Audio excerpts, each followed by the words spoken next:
right. Mic check, mic check. One Masters podcast, y'all's main, of course. Got a special guest across from me, man. I got Mr. Wayne Frazier. How you doing? Doing good. Excellent. Good, good. I know that we've been trying to get up for about almost 2 years, it seemed like, hmm get together and do a podcast. But before I say how I was kind of introduced to you, just tell people a little bit about yourself, like what you do and just who you are. Okay, I'm originally from Shreveport, Louisiana. I graduated from a high school called Bethune Junior Senior High School in the 70s era. And now, after I graduated from high school, I went to the military. I stayed in Okay. the military for 23 years. I'm married with my wife is a state representative, Gloria Frazier. And I have two daughters, one Lisa and one Kenya. One lives in Orlando, Florida, and the other one lives right here in Augusta. And I have two grandchildren, one in Orlando and one here in Augusta. So, and I retired from the military when I was I'd say it was about 95 when I retired. And I went in the school system. Stayed in the school system. I stayed in the military for 23 years, and I stayed in the school system for 20 years. I was approximately 20 years in the school system when I retired, and I was a principal at Glen Hills High School, Josie. And yeah, that's giving me back up.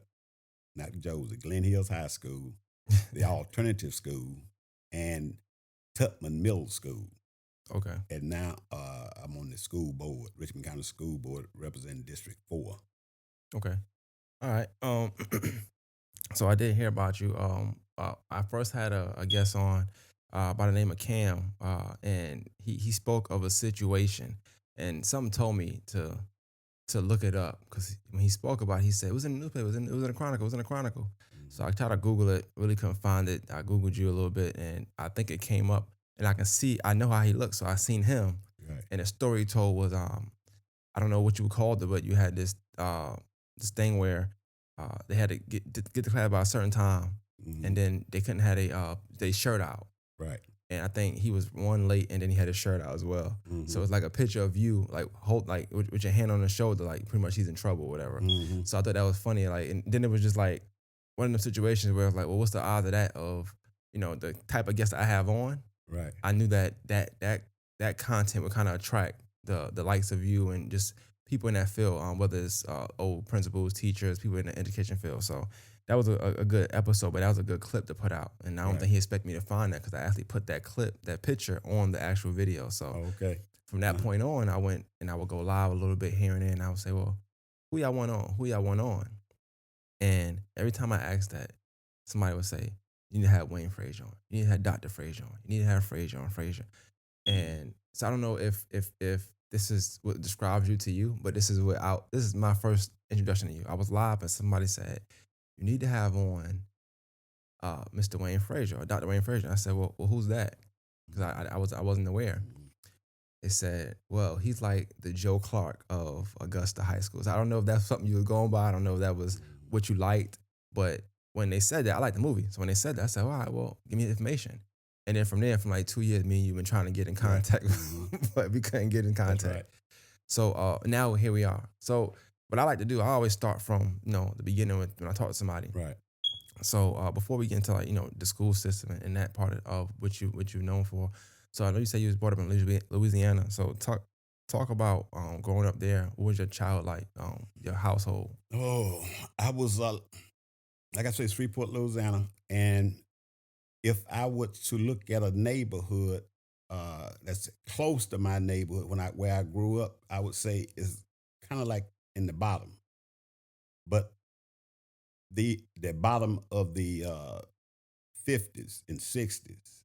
Uh, we had a shotgun house, and we didn't have any running water. Basically, I'm sorry, when you say shotgun house, what that mean? that's a house with about 3 or 4 rooms, and you open the front door up, or the front door and the back door, and you can see straight through it. Okay, okay, That's a shotgun. They would call it a shotgun house. And I gotcha. grew up in this particular house with 11 of us. 11. I had 10 other siblings. It was 6 girls and 5 boys. And I slept basically on the floor till I was 17. That really what drove me into the military, to get out of that kind of situation.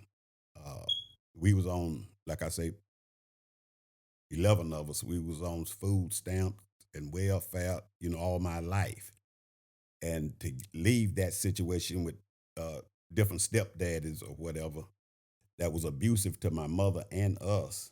And I had a brother who shot my dad in the head right in front of all of us. So that's the kind of place I come out of. I know what it feels like to be hungry and hadn't had any morsel of a crumb uh, for 2 or 3 days.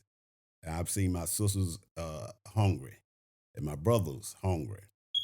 And I got my first job at a I wasn't a teenager yet. I was about 10 or 12, I think, when we started working for the rent man. And we used to help my mother pay the rent, which was about $12 a week for this shotgun house. And since that time, I only been unemployed about 6 months in my life. And when I say 6 months, that's when I retired from the military. And I waited 6 months before I went out and started teaching in the school system. And after I left the military, well, I stayed in the military, like I say, 23 years, but that was my way out, basically, going into the military. Had I thought that I had other opportunities or felt like it was something else I could do other than the military, that's probably what I would have done. I don't. I was in the military, but I didn't go in the military because I'm patriotic Right, right. and I'm going to fight for the country that loves me and that kind of thing. Uh, Patriotism is a two-way street. The way I look at it, it's loyalty both ways. Right. And but anyway, I did what I had to do for 23 years, and after retiring, I went around the world, seen a lot, and now what I'm doing is as much as I can is taking my whole life growing up in the military, in the school system, and now I'm on the school board, and I'm doing everything I can to give back to make life better for those who's coming up like I am now, like I was in a way. Well, I don't want to jump too quick, so I want to talk a little bit about just your coming up. So like, like school wise, I know you say you went to school out there and stuff like that. What ranking were you amongst your siblings? Like, you had a lot of. You said 10. It was I was 11 of number y'all. two. So you was the second oldest. hmm Okay. I knew So how to comb hair. I had 6 sisters. I had to comb their hair, get them ready for school when my mother was in the hospital, pregnant or whatever. so all your sisters younger than you. Yes, Oh wow. Okay. all my sisters are younger. So So I did. We had to do the cooking, and my brother and I, whoever worked inside the house, uh, both of us had to go to work early. But if he worked in the house, that means I had to get a job on the outside because one of us had to be there most of the time, and no, neither one of us want to work on the inside. So we always tried to find us a job doing something outside the house because we had to wash clothes on on a tub and all that kind of stuff and hang them on the line and help your sisters get dressed. but what age we talking here? This is I'm like talking about 9 and 10 up. so First of all, it's when you talk about a childhood. I know what it is not to have one, but you just go outside and play and have fun and that kind of thing. right. You know, uh, we didn't have time for that. When you're hungry and you living like that, you don't have time to grow up. With the other children. But at that time, did you make it a conscious effort to ensure that the younger siblings had a childhood, or was it just everybody got to work? Well, it was. I didn't think. I wasn't thinking that way. I was just thinking that we had to survive. You see, it was a situation where we had to survive, and then we had to help my mama. You see, and that's the way I was thinking in a way. And and if it wasn't for I think my principal was the first man who ever looked me in the eye and told me he loved me. The first man who ever hugged me. You see, uh, I used to get I did everything. I did. I was on both sides of the fence when I was in school. I was a bully, and I got bullied. So I know what it. This is when I got in the school system. I know how I feel to be on both sides. Yeah. And one of the things I remember is bullying this little boy when he hugged his dad. His daddy dropped him off at school, and him and his daddy hugged. And I call him old punk and a sissy, letting a man hug you. I didn't realize until later on the reason why I did that because I really was jealous of him having a daddy to hug, Mm, and I didn't have that. So it's I lashed out because you understand hurt people, right. and that one of the reasons why I think I tried to be a bully because I didn't want people to know how I was feeling inside. They say that sometimes. They say a lot of times when somebody bully, they're projecting like they're hurt on somebody That's else. right. So you make fun of somebody that something that you want. So Exactly. you wanted that male figure to show love to you. That's You didn't right. have it, so you kind of teased him for it Exactly. and made him feel bad for having that. But then you said on the other side of it, you said you were bullied. So like, what ways were you bullied? Well, because I was poor, and poor children, even though they might be poor, but if they have a pair of shoes better than your shoes, you know how that go. They're gonna pick on you. Yeah. So I was bullied because being poor. If you come to school looking a certain, and my I used to sleep on the pallet on the floor with my brother, and sometime uh, he would urinate on me, and to go to school smelling like urine. Mm, And children gonna laugh at you. Sometimes the teachers turn their nose up. But fortunately, I had a teacher who would have the custodian, the janitor, that come get me or wait on me at the door and change my clothes, give me a sandwich to eat because I was hungry, and took me in the classroom and treated me just like or better than the rest of the children. mm, You see, and then she would give me money on the side if we go on a field trip. She would pull me to the side and give me my $2 or whatever the field trip cost, and then nobody would see her. Then when she get ready to call everyone to her desk to give the money, I get in line with the rest of the students, just like yeah. I had it all the time. You see, What? Describe your mom like for me. Like, what was your mom like? my mama was was not uh, stable a lot of times. When I'm talking about, she wasn't a highly educated person. I never known her to have a job outside the house. She couldn't drive, so she was dependent on her husbands, boyfriends, or whatever. And she could cook, and she fed us whatever she had. And I've seen her sacrifice eating herself a lot of times just for us. Uh, she could yell, and What you- and she can say some bad words every now and then. Uh, and she stopped drink. She used to drink a lot, mostly beer, but uh, I didn't see this, but she told me, she told us, she was at this club and she was with this man, and her boyfriend came in and told the man to leave, and the man didn't leave, so the other man came back with his shotgun and shot the man almost his head off, Mm, and right there while she was sitting with him, and she said she left the club bloody, and she came home and there was a fence, barbed wire fence around the club, and she climbed the fence she climbed this fence at about 8 months pregnant, 7 or 8 months pregnant with my sister, and from that point on, for the next, I would say, 20 years or so, she didn't drink. She would drink and smoke. She stopped drinking and smoking. from that incident. That's right. But in my mind, she went totally opposite. Uh, but in almost in a fanatical way. She became a Christian, Mm, and it was like anybody else who did what she had done was, real bad. If you drank or smoked, you going to slap the hell. Oh, because yeah, she went yeah. straight into the church and everything, you know. And then she passed away when she was 51 years old of ovarian cancer. How old was you around this time?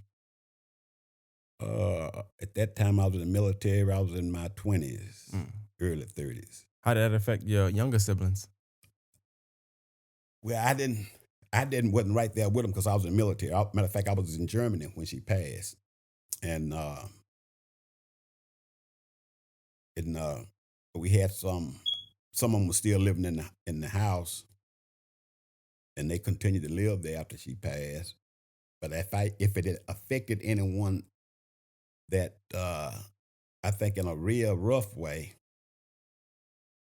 out of all of them, all of my sisters and brother, I would say it was me because I lost. I know I lost my mind. I was slapped crazy for at least a year, and I was in the military, and I went back to the military, Germany, and I had to get some help because I was out of it. I was gone because my mother and I really had a real close relationship. Uh, like I used to have to help her with paying bills and uh, help her with my other sisters and brothers, and she would always call me whenever there was any type of situation, Mhm. emergency situation, or anything that she really couldn't handle. She would call me, and usually I would talk to her and figure out something to make it go away. And on her deathbed, the thing I always remember is when she was on her deathbed, and she said, "You always help me when I couldn't get things fixed." She said, "What can you do for me now?" And the next day she was gone. Mm. But I made it through. And now, what I always say this: my job now, if it's something, I'm not saying that I had a I had the roughest life as a child because I know somebody had it rough way worse than I did. But what I am saying is, I'm just glad that I have the wherewithal and the sense enough now to understand that my purpose is to help those less fortunate than me. Okay. Because I don't understand how these children survive today, even though I just told you how I survived, what I went through. But the children that I see today going through 10 times worse than what I've gone through. Seeing my mother die at an early age of 51 and seeing my daddy get shot in the head and get killed by my siblings and not having enough to eat and living in a place that you wouldn't put an animal in. These children here are having 10 times worse because I did have that principal who talked to me, and treated me like I was his son, and helped me get into the military. I did have that teacher who would help me in the school, and I did have a mother that would do the best she can. But a lot of these children not growing up, they don't have nothing in the home, Mhm. nothing in the community. Because that's another thing. I had a community around me. I had a wino that lived in my community that was a drunk, but treated me and the rest of the children as if we was his children, and made sure if we cut class or he see us in the neighborhood somewhere, he gonna tell my mama, tell everybody. So he took care of us. Mhm. You see, but these children not in the neighborhood, they have very few people in the community that's looking out for them. Matter of fact, it's just the opposite now. We got pedophiles and old men in the community that using these children. You say instead of helping them, and then they leave the neighborhood and go to school. And I hate to say it because I'm part of the system, but some of these schools and some of these teachers don't mean these children no good. Mm. Zero. So these children don't have nothing. And I ain't going to talk about the church. Uh, First of all, I ain't going to say all the churches, but some don't want them children in the church. Don't have patience for that. You see, so where do these children go? If we can't find a way to help them, they're not going to get it. I want to ask because you brought it up like twice. I want to make sure. Uh, Mhm. Now, did you have a relationship with your dad at all? Like, were you Oh young when no, that happened, or were you no. just My daddy left. My biological daddy left. I think I was about 3 or 4 years old. He went to California, married another lady. He got married to another lady out in California. But y'all Yeah, didn't but have a relationship at all. no, zero. So, but the dad you speak of That was my stepdaddy. but did y'all have a relationship at all? Yeah, we had one, but it wasn't real positive. Okay. And with so you got an older brother Yes. or older brother, right? So what was y'all relationship like? Since you're the Now second oldest, what was that's my older brother. Unfortunately, is probably out of all of us is the one I have the closest relationship with. He lives in Ohio why you say unfortunately? because it's bad to not have a relationship with your sibling that you was raised in the same house with. Right, right, okay. It's almost as if sometimes we just like strangers. It's a lot of y'all too. Yeah. And so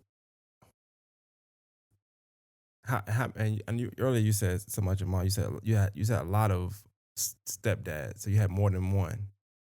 Well, I put it this way: when I say stepdad, it was 11 children, and out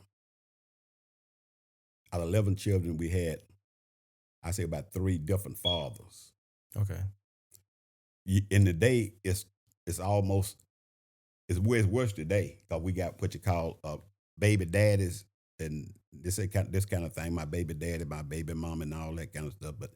And that's one thing. But the worst thing is not having a relationship. Just having the children, but don't. And that's not just with regular people. I'm talking about movie stars. What that boy name? They got them 10, 11 children. One of those rappers or Nick Cannon? yeah, whoever he is. But and he might take care of them with money. Yeah. But that's the least thing some of these children need. If you can't have a personal relationship with your children, money really don't mean a lot. Yeah. You see that sometimes it's worse. You got some that don't do that either though. That's right. It's double trouble. Yeah. Don't take care of them, and they don't have time to have no personal time with them in a way. Um, now you gotta go into detail about it, but like with the situation you brought up about your stepdad or seeing your stepdad, one of your stepdads get shot. I don't know, I'm not sure which one you was talking about, but was there any ramifications for any of your siblings, or y'all always Well, find out that? my brother that shot him was that was his biological son. He was my stepdad, but that was his biological son So it that was killed him. a younger sibling. Yeah. Okay, He but went to prison for it. I think he stayed about 5 or 6 years, but it messed him up mentally. He haven't been right. Been out of prison, but mentally, he's gone. He's actually all the way. I think he lives in a shelter somewhere now. When I go home, I see him every now and then. But when I see him, and that him and his mentor is kind of from that situation though. that and drugs. Because before that, he was on uh, some kind of mind altering drugs. I think he was doing all. I think he was doing all of it, but that's the one that helped his mind go. Because you mentioned like abuse, like did that play a part in that situation happening? Was it abuse or just Well, it was abuse all the time, all on a regular basis. They get into it. Well, basically, I think for the most part, like I said, I went into the military and I didn't see a lot of stuff. But after I know a lot of verbal abuse, cursing each other out, this and that, or this and that. But I think that was the first time maybe the first or second time that it was physical. okay? Mhm. So tell me about, so you choose to go in the military, right? But before I get into that, so you said a principal, there's a principal there, and you're a teacher. So in school, like what did school signify to you? 'Cause that seemed like so far from hearing you talk, you got teachers and principals that kind of took a liking to you, or that Well, showed you something that you wasn't seeing at home. well, I think I don't think first of all, I don't think they took a liking to me. It's just the way they treated the children. Period. Gotcha. On a average, it was a segregated school. First of all, it's before integration, so the whole school is black teachers, black children, black principals, black everybody black. So looking back at that, it was just like almost being in heaven. Uh, but sometimes we don't know we in heaven until you get something different. But we've jumped up and down for integration. And before I go any further, I'm gonna say this because I might not get a chance to say it again. To me, based on living in a segregated society in a neighborhood in a school, and then being integrated, I went through the integration phase of having to leave my school and go to a white school. And looking back at it now as a 70-year-old man, as a 70-year-old man, I think integration was the worst thing ever happened to us other than slavery. To me, But based on our for education and economic purposes, segregation took us back. And that's just what I see. I don't have all the data to prove it, but based you on what just I saying that said, from when you was in school. yes. Okay. We had teachers who cared about us on a, way more than now. I'm not saying that the teachers don't care now, but we had more of them, that cared about us as if we were their children. And they lived in our neighborhood, in our community. So, but in the meantime, my principal was my mother's teacher. So he knew the family. Okay. And he would talk to me on the side every day, not because he knew my mother, but because that's what he did. That's how he did all it. It wasn't just Wayne Frazier. And when I was what I wasn't doing well, he would talk to me on the side or whatever, uh, and let me know you need to do better or whatever. And I was my mind was made up to drop out basically because my family, we never talked about education. We was too busy surviving, just like some of these children today. People don't understand. We talking to these children. You better open that book and you better do this. A lot of these children too busy surviving, and grandmama trying to put a food on the table, and she got two part-time jobs. And so we are talking about these parents don't care. You see, but when you busy surviving and trying to put food on the table, you ain't got time to go to no PTA meeting and go to the school every day. So what we do is today we don't have the amount of teachers we used to have that would come to the house and talk to you and the children or whatever. So that was a different era. But we need more of that now than we needed it then. Right. You see, because we don't have neighborhoods that's safe. We don't have schools that's safe. You see, But I mean, well, I'll get into that in a minute. I'll make sure I'll bring that back up. That's a good point, though. Uh, but I want to talk about not too much though, but like so straight from high school, you went to the military, yes, and that was just more so for better life, better. exactly.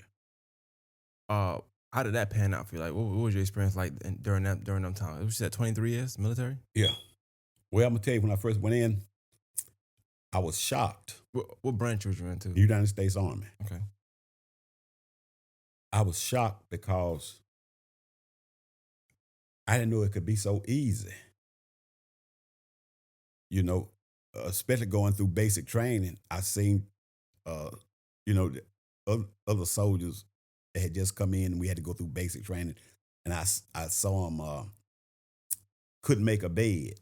They couldn't make a bed. They couldn't shine their shoes. They couldn't. We had to go run 2 or 3 miles a day or whatever. They couldn't run. I was physically fit. I know how to make a bed, even though I didn't sleep in one for the most part. Uh, I knew how to shine shoes. I know how to iron my own clothes. You see, and I was just shocked to see so many young men come in. I thought it was normal, Yeah. basically that you should know how to iron your clothes at least. I found out I was ahead of the game. And the other thing that shocked me is when I went to breakfast the first time in the military. I was in the line. They call it the chow line. I was in the line, and the guys in front of me, they had an egg. I didn't know what it was, but they put this egg on the grill, and then they put some meat in it, some ham. Then they put some cheese in it and some peppers and some onions. Then they flipped it over. And I didn't know what it was. So I asked the guy, I said, what's that? He said, that's an omelet. I said, give me one of them. I need one of them. Then after that omelet, you still can eat. They give you some bacon or sausage and grits and potatoes, all that in one meal. It was very uncommon for you. Pancakes and orange juice and milk, coffee, all that. I say, I ain't never ate that much food in a whole day. Mm. And this was just a regular breakfast meal. 3 years later, the man told me, say, Fred, you can go home. You got honorable discharge. Honorable discharge, you can go. I said, where's the other paper at? He said, what paper? The one I signed up to stay. Man, I ain't going nowhere. I had my own bed, clean sheets on it. And I had 3 or 4 sets of uniforms to put on, 2 pair boots, a pair of dress shoes, 2 field jackets. Man, I ain't going nowhere. Staying right here. So I stayed for 23 years. And I got promoted pretty good. I was selected after 23 years. Well, after 22 years, I was selected for sergeant major, which is the highest enlisted rank you can get. And but I didn't pin it on. I didn't stay there pinning it on because I retired after I got it took me 22 years also to get my bachelor's degree. So I was going to school from the time I got in the military until 22 years after I got it took me that long to get a bachelor's degree because I was going, whenever I wasn't stationed somewhere where they was fighting acting a fool, I was going to school, even taking correspondence courses. I never did, no matter what I did, I always took a class somewhere. Right. So it took me to 22 years to finally get a piece of paper, that bachelor's degree. And after I figured out, after that 22nd year, they gave me I was selected for sergeant major. I said, okay, I can stay here with this sergeant major or either start anew. I was 41 years old at the time, about 40, 41. But I could retire with 23 years in the military and start a new career. Instead of taking that sergeant major strike, I went on and retired and came into education. And then, like I say, did another career for about 20 years. So it worked out. When you got in the military, though, I mean, it seemed like you had a good time for the most part. Like, you know. Oh, yeah, for the most part, You didn't try to influence your siblings to join the military as well? No. Because I knew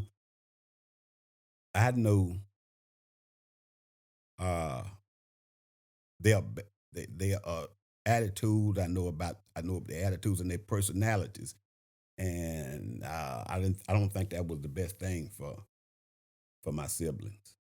What made you so different than them? Like your personality, your attitude versus and I theirs? wasn't, and I'm not I'm not gonna say I'm that different, but I just didn't. For instance, one of my brothers did follow me in. One of my brothers did come into the military with me. And the same one that killed his father, Okay. he came in. No, he didn't. Excuse me. So many of us, I get my own sisters and brothers mixed up. There's a lot of y'all. So it was a lot of us. So, no, but like the one that came in with you, what did they do? Like did they? He came in the military and he came to Germany, and he wanted to be stationed close to me. And at that time, I was a first sergeant, and I had a friend of mine, one of my colleagues, a first sergeant. He got in got into his company, his unit, and he started smoking that hash and smoked that. Over in Germany, they got that hash and marijuana. They got all this stuff, same stuff over there. And he got hooked up, and he was getting in trouble. And my friend, who was his supervisor, not his supervisor, but his first sergeant, tell me, Frazier, you know, how you want me to handle it? I say, just give him the same punishment you get the rest of the soldiers.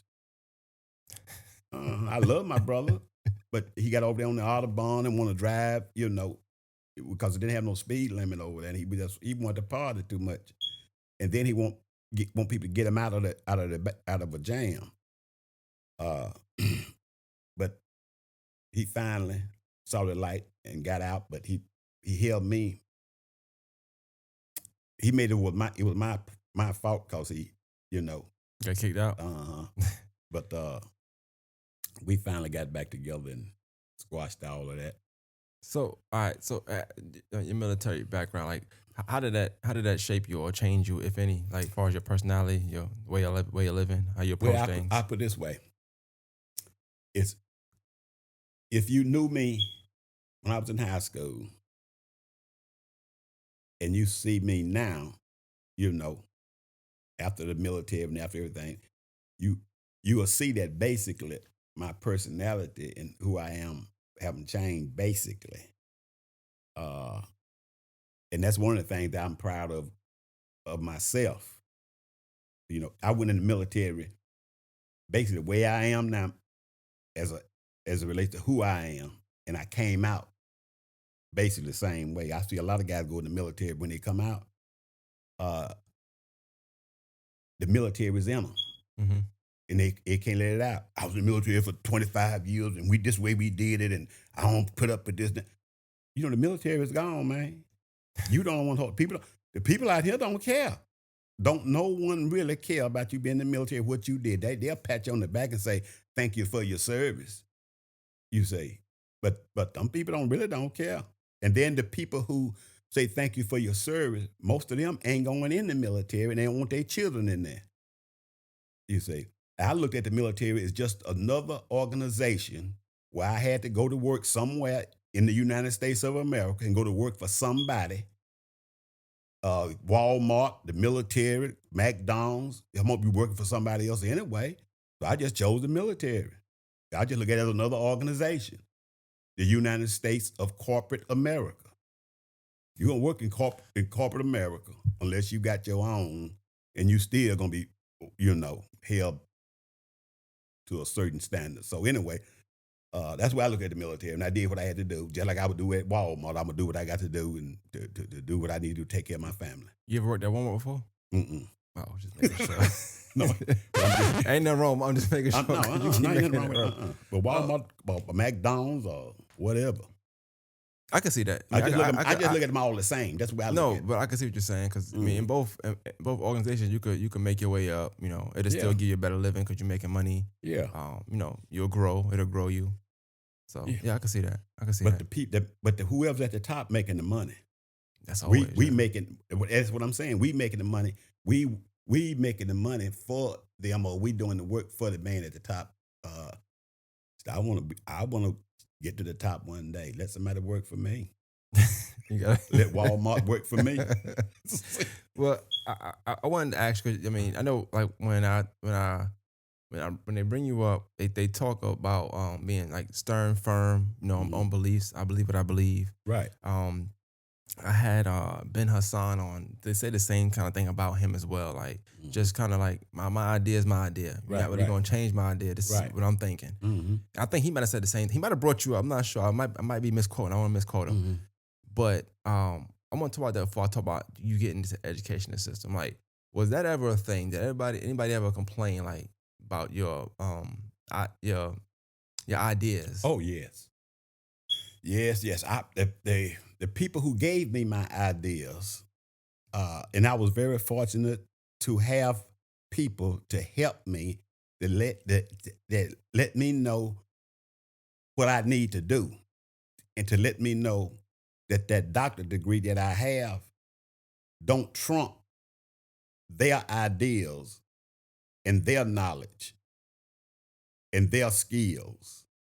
I was fortunate enough to listen though to these people when they came to me with ideas and came to me with recommendations and suggestions and say this is what you need to do. And most of the time, 99.9% of the time, it was my bosses. It wasn't the people over me or people in charge and the people who's supposed to know all of it. All that information I got to move forward with schools I was in came directly from the students. Mhm. Even sometimes they didn't know they was giving me information Got you. to help them. You see, but I was just fortunate enough that I'm glad if uh, I had one thing that have helped me in the school, so and that's to be able to listen to the students that I was serving and listen to the parents that I'm serving. So I mean, that's probably I shouldn't ask, but I'm gonna ask anyway. So I get you saying that. Does that mean like if you what say you weren't the principal, say you're just a teacher at a school, Hmm. right? Does that mean you don't listen to the principal, or you just kind of like, No, oh, okay, okay, I'll give you an example. Even as a system principal, the principals who taught when I was being their assistant, not all of them, but I learned a lot. I learned a lot from the principal that I say was doing it the wrong way. oh yeah, I got you, definitely, You definitely. say they taught me how not to do You're a funny guy, it. Well, but I'm just saying, like I always tell my sisters when I was growing up, I say, and my brothers, I say, if you see somebody doing this and you see what's happening to them, if they taking them drugs every day and you see what's happening to them in and out of jail, the police beating them up all the time, and you see them, this is why this is happening to this person. You gonna do the same thing? You think it ain't gonna happen to you? You see, so I learn from people who make the mistakes as much as I can. hmm Because some people don't learn. Hopefully, some learn from my mistakes. Yeah. I'm not saying I ain't never made none, but I'm just fortunate. I think I'm fortunate enough to be able to listen, especially to young people. No, Uh, I definitely I agree. I feel the same way. I feel like you learn through people's mistakes. So if I see you make a mistake, or if I see looking at a distance, or whether I'm living, I guess, vicariously through somebody else, right, like the mistakes they make, I know I don't wanna make the mistakes, so I might exactly. move a certain way. So I get what you're saying That's on that. right. I guess but you also were saying like, you learn a lot from your peers and people who not saying underneath you, but on the same level as you and down or whatever. Did as far as like somebody upper level was a principal, whatever, sergeant, marine, Mhm. the military. Did you ever learn something from them where it was like not that they were doing something wrong, they just taught you something You talking about somebody that will appear a man or? above you? Oh yes. Okay. Now, I'm not saying I can't learn from people above me because I have. However, uh, I get taught the most from people, younger people, especially in the school system. Because if I'm here to serve you, I'm your principal. My job is to serve you, and that service requires me to help you get to the next level. How can I know what you need if you don't tell me? And I'm gonna tell you how some of us do it. We get all the doctorate degree and the master degree people to the big table in the education, and this school over here failing. And we'll put a plan together. Say this is how we're gonna bring this school up. And the people, there's nobody at the table from the school. There's no child at that table from that particular school to tell you what they need. So we just put this plan together and say, we're gonna give it to them. That's what they're gonna do. And everything in that plan might be exactly the opposite of what they need. You see, and I'm not saying that's the case, but Yeah. what I found is that let's talk to them. Well, ain't no sense bringing him to the table because he got his pants down low. He number old thug. He a gang member. That's who you need to talk to. You see, and I learned from that, and I just uh, when I was at Glen Hills, matter of fact, we have a student council. All the middle schools and all high schools have student councils. So what I did, I created a uh, advisory team for me, hmm student advisory, the principal student advisory committee that I handpicked students to be on this committee. And I made sure I got students who made D's and F's. I got students who one out of Barton Village and another one out of Meadowbrook who were so-called gang members. I hmm put them on my committee. I got some who was in special ed on my committee. You see, I got some athletes on my committee, and I got a couple of white children there. Not too many, but there was a few white children still there, and some Asian children. I put them on some English second language learners trying to learn English. Where I put some of them on there. Special education students, I got a couple of those on there. So I got a sampling of the whole school to include some AB honor roll students. Mm-hmm. So it was a sampling of the whole school. So in this committee, we didn't talk about nothing other than what's gonna make this school better.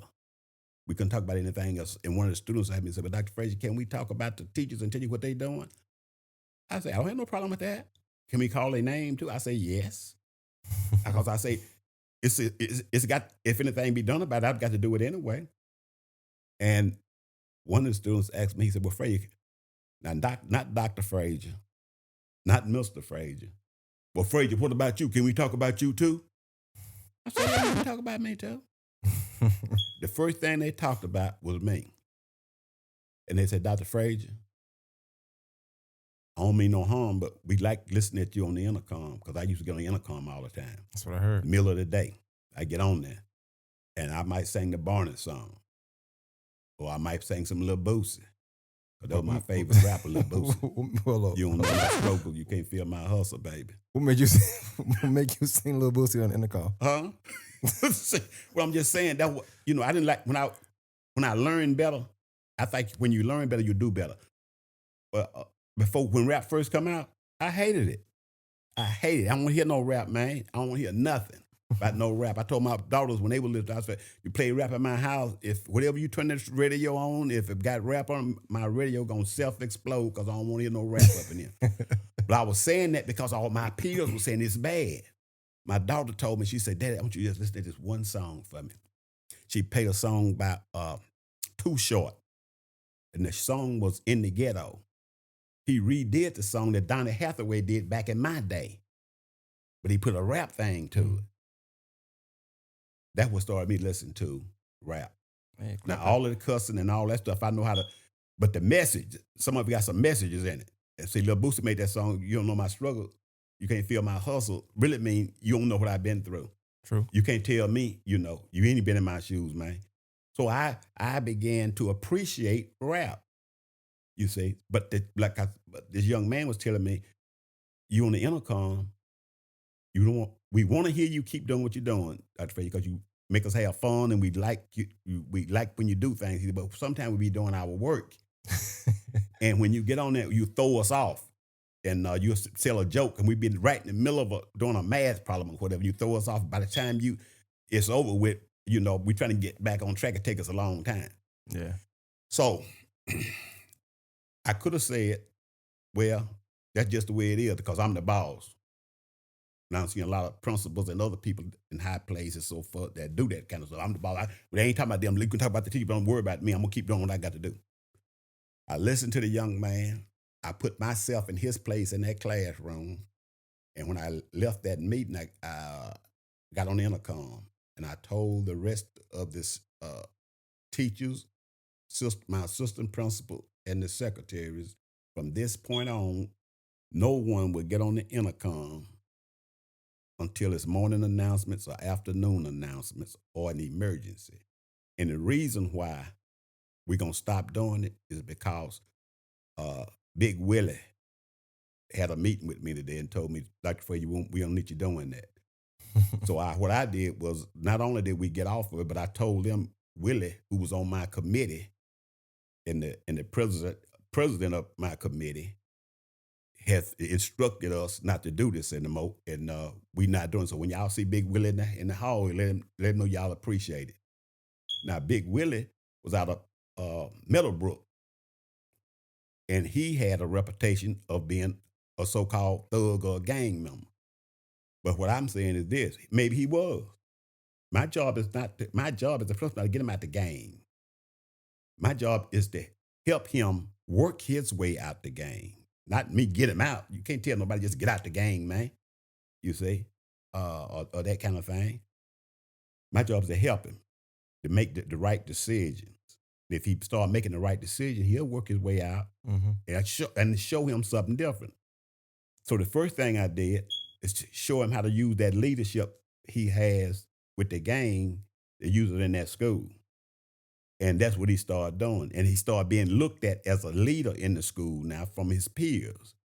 You see, so in leadership, uh, when principals and other people in leadership positions that don't know how to lead or don't know how to manage, turn things around, uh, you're gonna kill some children if you don't understand how to do that. You're gonna kill whatever organization you with Mhm. if you don't know if you're in a leadership position, don't know how to do that.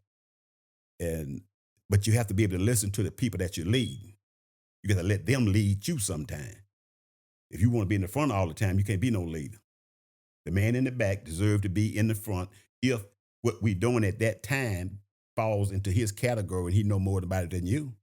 He need to be in the front, no matter where he come from or what. If he got a bachelor's degree or if he got a GED, if he know about this subject, that's where he need to be. But that man in the front need to understand that's the way it need to be. And some of us that's in leadership position with these doctorate degrees, some of us are kind of slow. Look at the irony in that. Let me ask you a question. Talk about when you first, because you said 95, 95 ish, 97 is Yeah, when when you I got into the education field. right. Hmm. What brought you to Augusta?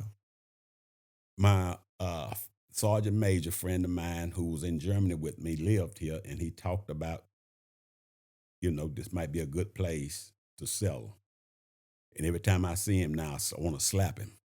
What's wrong? No, I'm Wait, just wait, joking. I'm wait, just joking. I'm wait. just joking. No, but What's going on? I always look at it like this: no matter where we go in this country, it's gonna be better the same. So you can put up with it in Augusta and deal with it in Augusta, or you can put up with it in Chicago or New York or wherever. Our condition is the same, basically. When it comes to from one part of the United States Mhm. to the other. And so around about what year you came to Augusta? It was 95. 95. 95, I retired. In 96, I was working in the school system. All right. Well, so where you start out at? Spirit Creek Bear Creek. as a special ed teacher. Oh wow. And what? Okay, you started out special ed, but you still had your doctors at the time. Mm-mm. Okay, so you I just just your bachelor's. oh, that's right. I just retired. Later on got my doctorate degree from South Carolina State. Okay, okay. Mm. So you worked at Spirit Creek, and then from there, what'd you do? 3 years later, I was promoted to assistant principal at Glen Hills. So that quick. That's one thing that got me in trouble. I didn't know.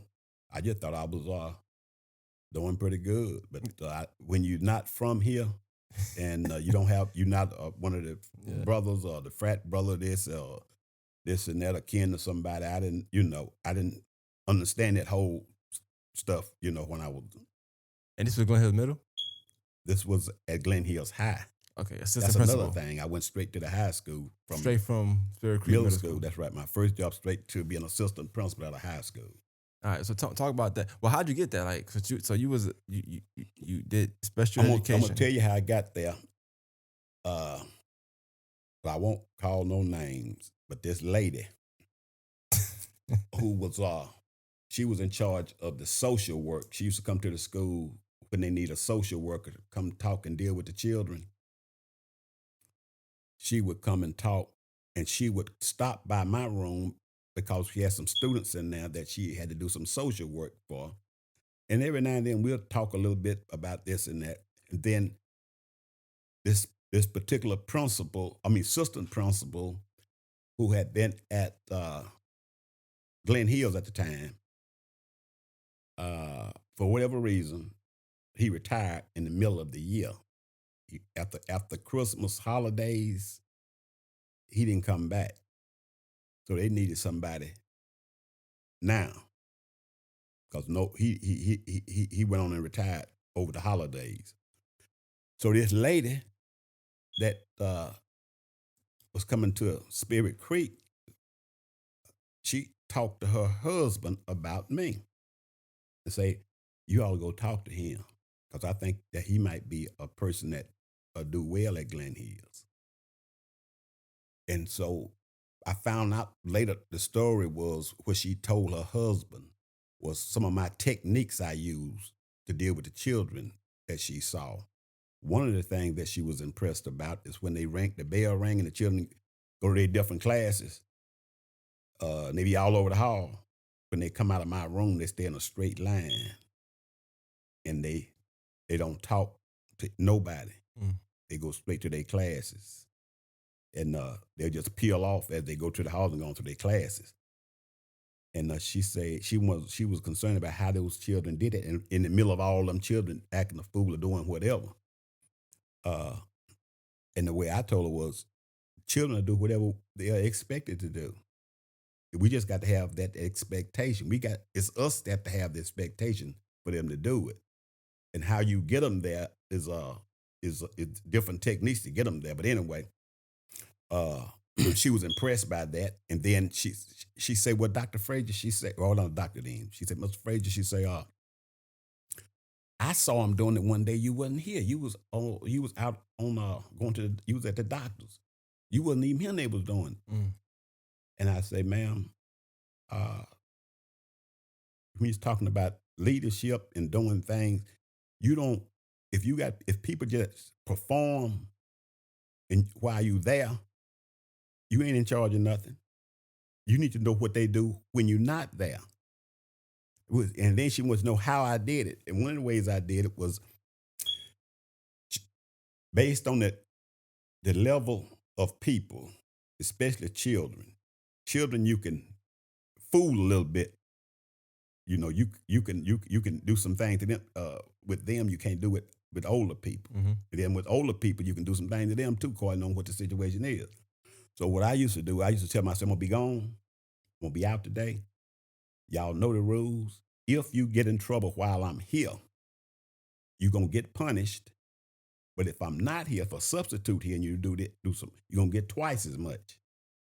And I used to make them do push-ups, stand in the corner, or that kind of thing, which is illegal today. Uh, but anyway, I did it. And when I left one day, I came back early, and I asked the principal, could I go around the school and look through my window? Because I had a place where I can look through the window where the children couldn't see me, but I could see them in that classroom. Mm-hmm. And I saw them in the class with this substitute teaching. I saw their conduct. So the next day when I came to school, I got to the classroom. I waited till after lunch. I said, "Now it's time for me to talk about your conduct yesterday and how y'all acted while I was gone. I want to know. I want you to, now, if you tell me the truth, I won't give you the double punishment. I will just give you the regular punishment. If you tell the truth. Now, if you don't tell the truth, you're going to get the double, baby, today now." So everybody started looking at everybody. Everybody started getting nervous. They were getting nervous. So, but I already saw who was acting up from the outside. So I say, anybody want to talk? Nobody want to talk. But the children didn't know. They couldn't see me seeing them. And when I asked the question, almost all of them looked at the guy who was messing up. But they didn't know they was doing that, see. See, I didn't say nothing, but I called on some of the other ones who was good. I said, "What you do? Did you do anything? Come up to my desk." And they'll come up, want to come up. I say, "Now, what I want you to do, I'm trying to get this guy who messed up, I'm trying to give him an opportunity to tell on himself." I say, "Now, if you did anything wrong, I want you to sit, sit at my desk and look me in the eye." I say, "Now, can you see your pupil?" "No, I can't see it." I said, "But I can see it." I said, "Now, you know when you lie, your pupil's going to dilate. And I'm going to see it if you lying." So I asked him, I said, "What did you do? Did you do anything?" I said, and then he'll try to look away. Look at me, man. Keep your eyes open. I need to see. They get the eyes open. "No, Dr. Frazier, I didn't do nothing. No, Mr. Frazier, I didn't do nothing." So I kept calling on 2 or 3 of them. I said, y'all people didn't dilate. Y'all did good. So y'all didn't lie. After about 3 or 4, I called on the guy who had act a fool.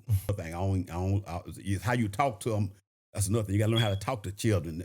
Not that being mean to them, but there are some you got to be a little bit, I said, "Come on over here, man.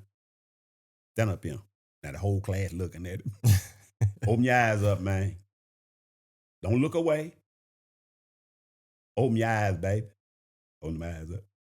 I say, did you do anything wrong? No, I didn't do nothing. You're lying. You're lying, man. And all the children say, yeah, he lying. Everybody jumped in.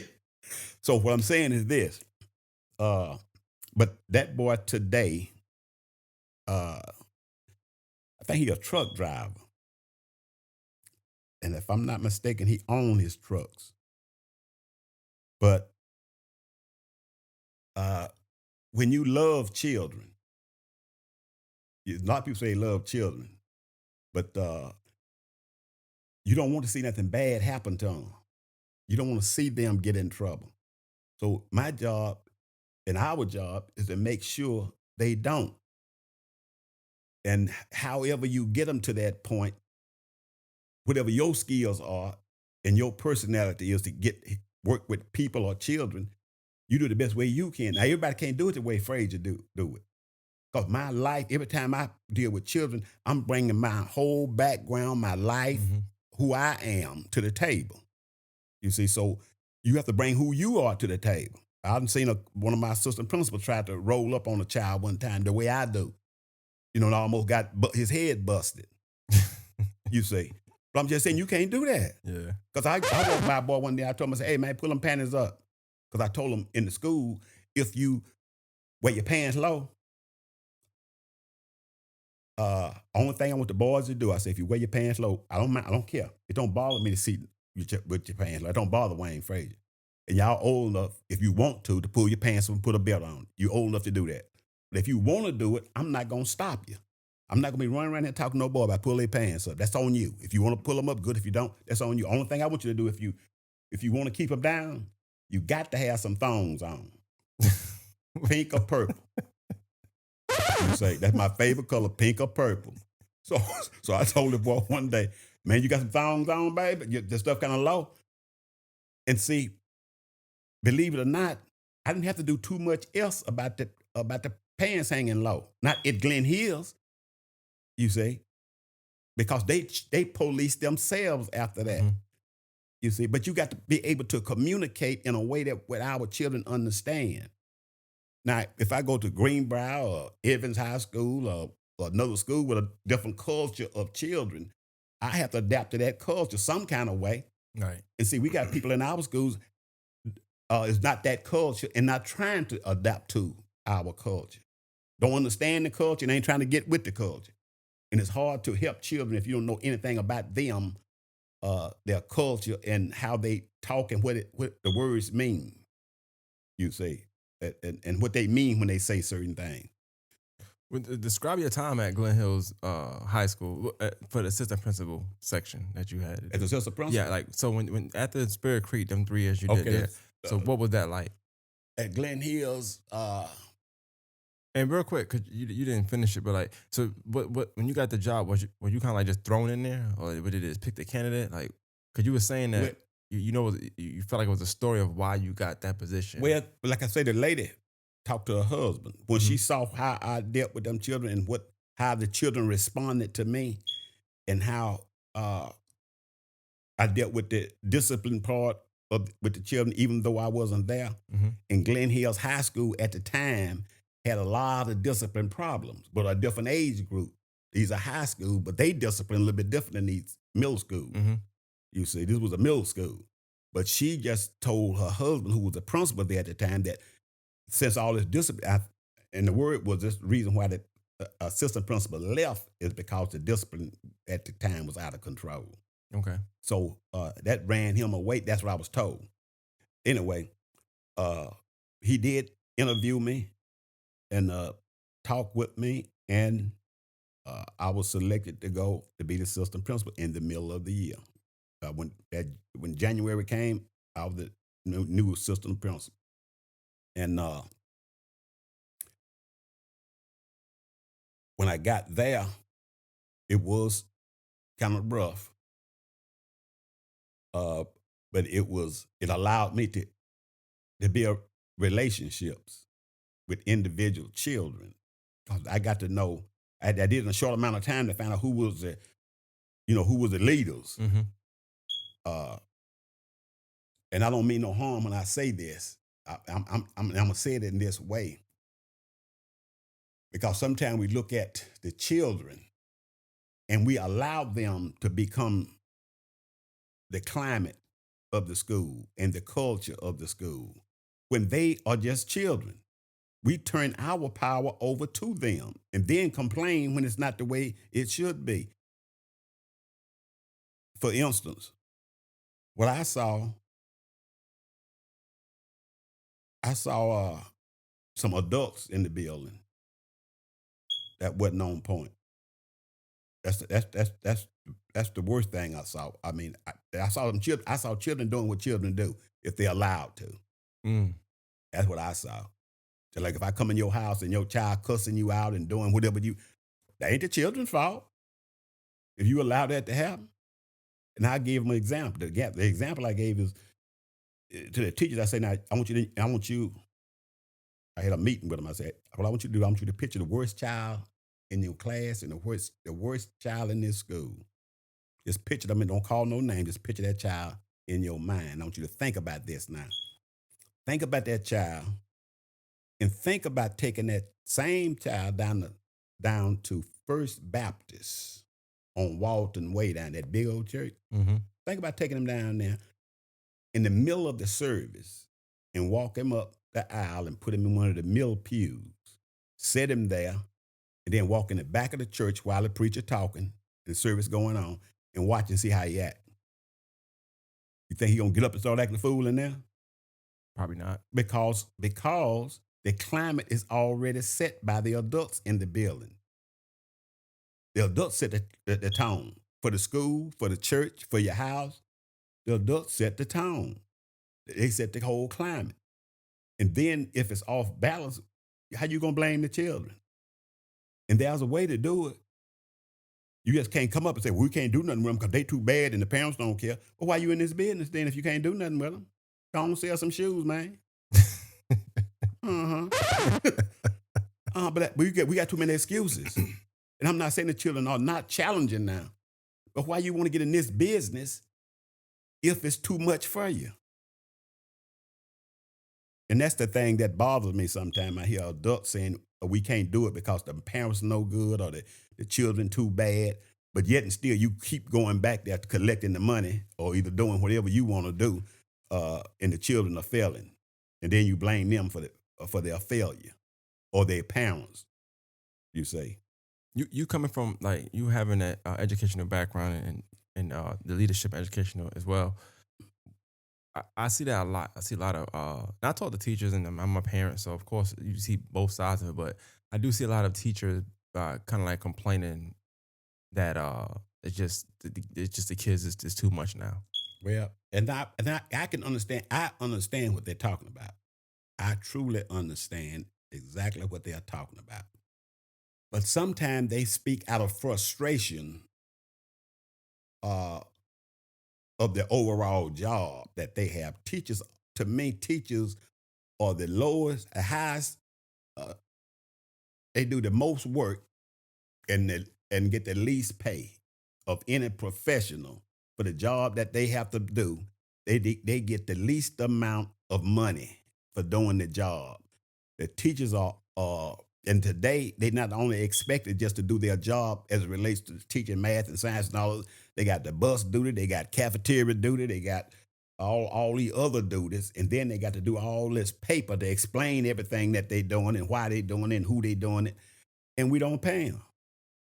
And that's globally throughout the whole United States.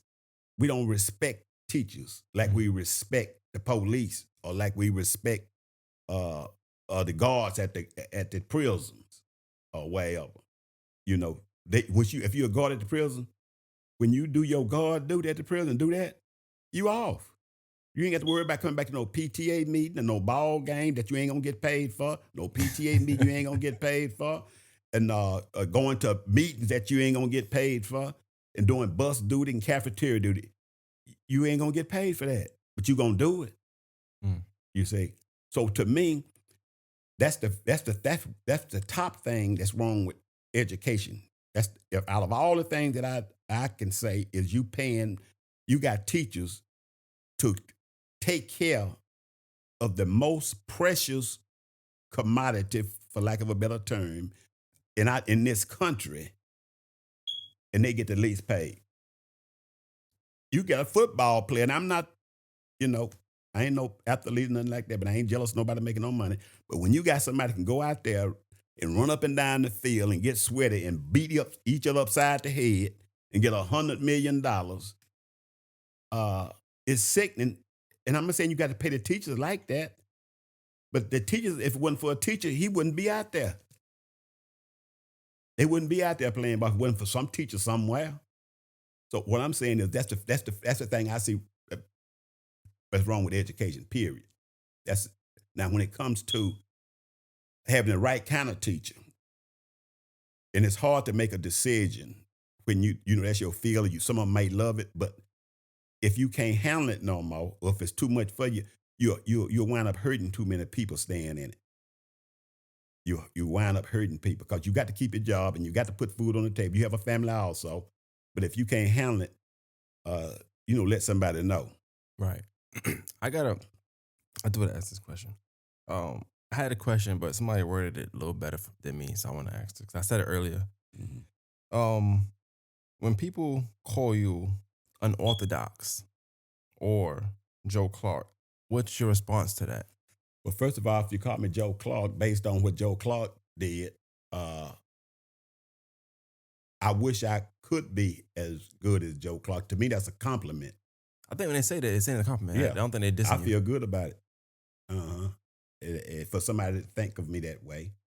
And when you say unorthodox, matter of fact, I got in trouble with my superintendent calling me unorthodox in front of some parents. He didn't know overheard him in his office. I was passing by his office, and he was saying somebody had complained about me, and he had this parent and some dignitaries in his office saying that, well, Dr. Frazier, he kind of unorthodox. And I heard him because his office door was cracked. So I went back and opened the door and say, "Excuse me, sir, I'm not unorthodox. I say I'm a Baptist." And I closed the door back. I'm unorthodox. But uh, I put it this way: the reason why they call me not, I think he did, and some other people call me unorthodox, is because uh, I want to get to a different result by not doing the same thing. If you do the same thing and expect different results, you're a fool or insane. Insanity. You, Yeah. yeah, you kept doing the same thing, but you go with different. Example: one of the principles I learned from was complaining about parents don't come to PTA meetings. We got 1,500 students, and you got less than 20 parents at a PTA meeting or open house. Less than 20 out of 1,500. So I gave him my ideas as his assistant. I said, why don't we do it this way? And why can't we do it this way? Can we add this to it to take this away from it? He said, no, we can't do that. So I asked him why. He said, because I'm the principal and you the assistant. Mm. That's the exact answer he gave me. So I said, well, one day I'll be a principal. And so when I became a principal, I put some things in place that I could put in place, and it changed. When you so that's a good point. So all right, you did the assistant principal at Glen Hills High, right? Yeah. How many years you were there for as As assistant the principal? assistant principal, I did about three or 4 years, and then after that, I was from assistant principal, I became the principal of the alternative school. Okay, About alternative 3 or 4 school. years there, and then went from there to the principal of Tubman. At the time, this little boy was 12 years old or so and had killed this man in Harrisburg. I think about 14 years old. And he killed this man in Harrisburg, uh, shot him. And that's the year I went over there in the middle of the year also. Because the principal, uh, but I think they transferred him or something. But anyway, I went over there in the middle of the year at Tubman. And at the end of the year, Tubman had never made AYP, state standards. But at the end of that year, we made AYP state standards for the first time in 10 years. It was the only school that had never made it. Mm. And there was a lot of questions about when I got over there. It's statistically impossible to turn a school around in that short a period of time. So I would basically investigate it because I must have did something to cheat on the test or something, Oh, wow. you say. So I was thoroughly investigated. And nobody, to include my own bosses here, didn't want to believe that. Mm. But as of today, no one asked me how you did it. Not one person have asked me, said, well, Dr. Frazier, how did you do it? Because it was something that I think we did can be replicated in some of the other schools. If I was the boss, I would say, how you did that? I don't care whether I like you or not. I want to know how you did it. We might be able to take some of this to some other school. You think you was investigated because people didn't like you? I know I was because of the way I talk. The way I'm talking to you right now, Obama come in here, Tricky Dick or whoever, I'm going to respect them. But a man ain't going to change who he is for another man. And I don't do that. And unfortunately, people don't like that. Yeah. Especially when they think you better than, they think they are better than you in whatever way. I'm your boss and you get the tone of that. I'm gonna talk to you with respect. Hopefully we do respect each other. From Tubman, did you go back to Glen Hill? Because you was the principal at Glen Hill at one point, right? Yeah, from Tubman, I went back to the alternative school. Okay. So after turning school, you went back to alternative school. Was that like a punishment? Too much. That's right. I didn't know it at the time. I'm just trying to do a job, but that's what it was. I found out later there was some things going on that I really didn't know about. That the reason about being moved and all that. I found out later. This is the reason why. Really, the reason why. But I didn't. But I didn't focus on it too much because it's hard to focus on that kind of stuff and do a job. Right. So then from alternative school, then you went back to Glen Hills. And the reason why I got to Glen Hills, it wasn't because they done fell in love with me and we're going to promote you to a principal back at Glen Hills now. I got there, be honest and tell the truth, is because another principal turned it down. Because it was in a situation where it was before as it relates to fighting and all that kind of stuff. And this man had already done 30 years basically at another school. And he said, I'm retiring. Now, you say, I'm not going there. So that's when they say, okay, Frazier, in the middle of the year again. That's what I read. I read that it was the middle of the year. We'll let you go. We'll let you go over there. So I do got a question about that. And shout out to Kim Macon. I try to give credit where it's due because he kind of linked us together too, Kim Macon. Yeah. But he said, tell us about your time at Glen Hills and how you were able to significantly raise the graduation rate. Because that was the year you was there, right? Right. As a principal. That's right. Middle of the year. That was my last year. And the graduation rate, we was at the bottom. There were 3 schools at the bottom of the bottom. It was Joseph, Laney, Glen Hills. And Obama was the president. Obama got some money, send some money to all the failing schools. The one was at the extreme bottom. Glen Hills, Joseph in the state of Georgia, Glen Hills, Joseph, and Laney was the 3 schools that got the money.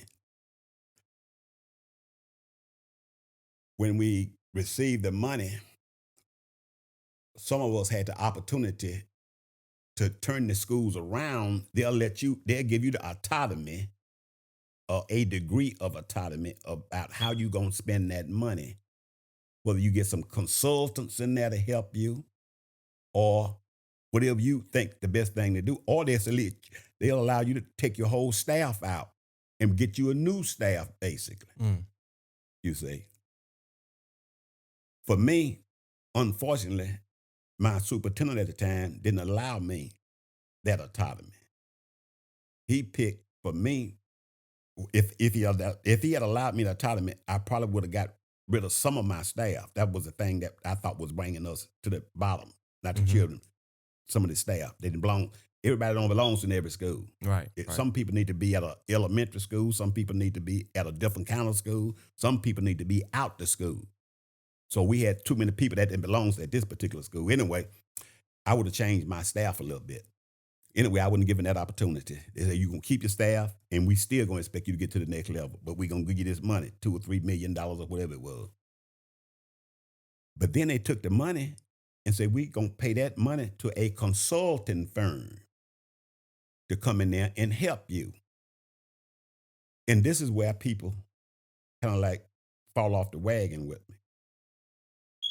How you gonna get uh three old white women out of Idaho, got a consulting firm out of Idaho, to come into school with a lot of black boys who's saying, just doing what boys do, doing Yeah, what yeah, black yeah, boys do. yeah. And they scared of them, but they gonna tell me how to bring the school up when they scared of the students.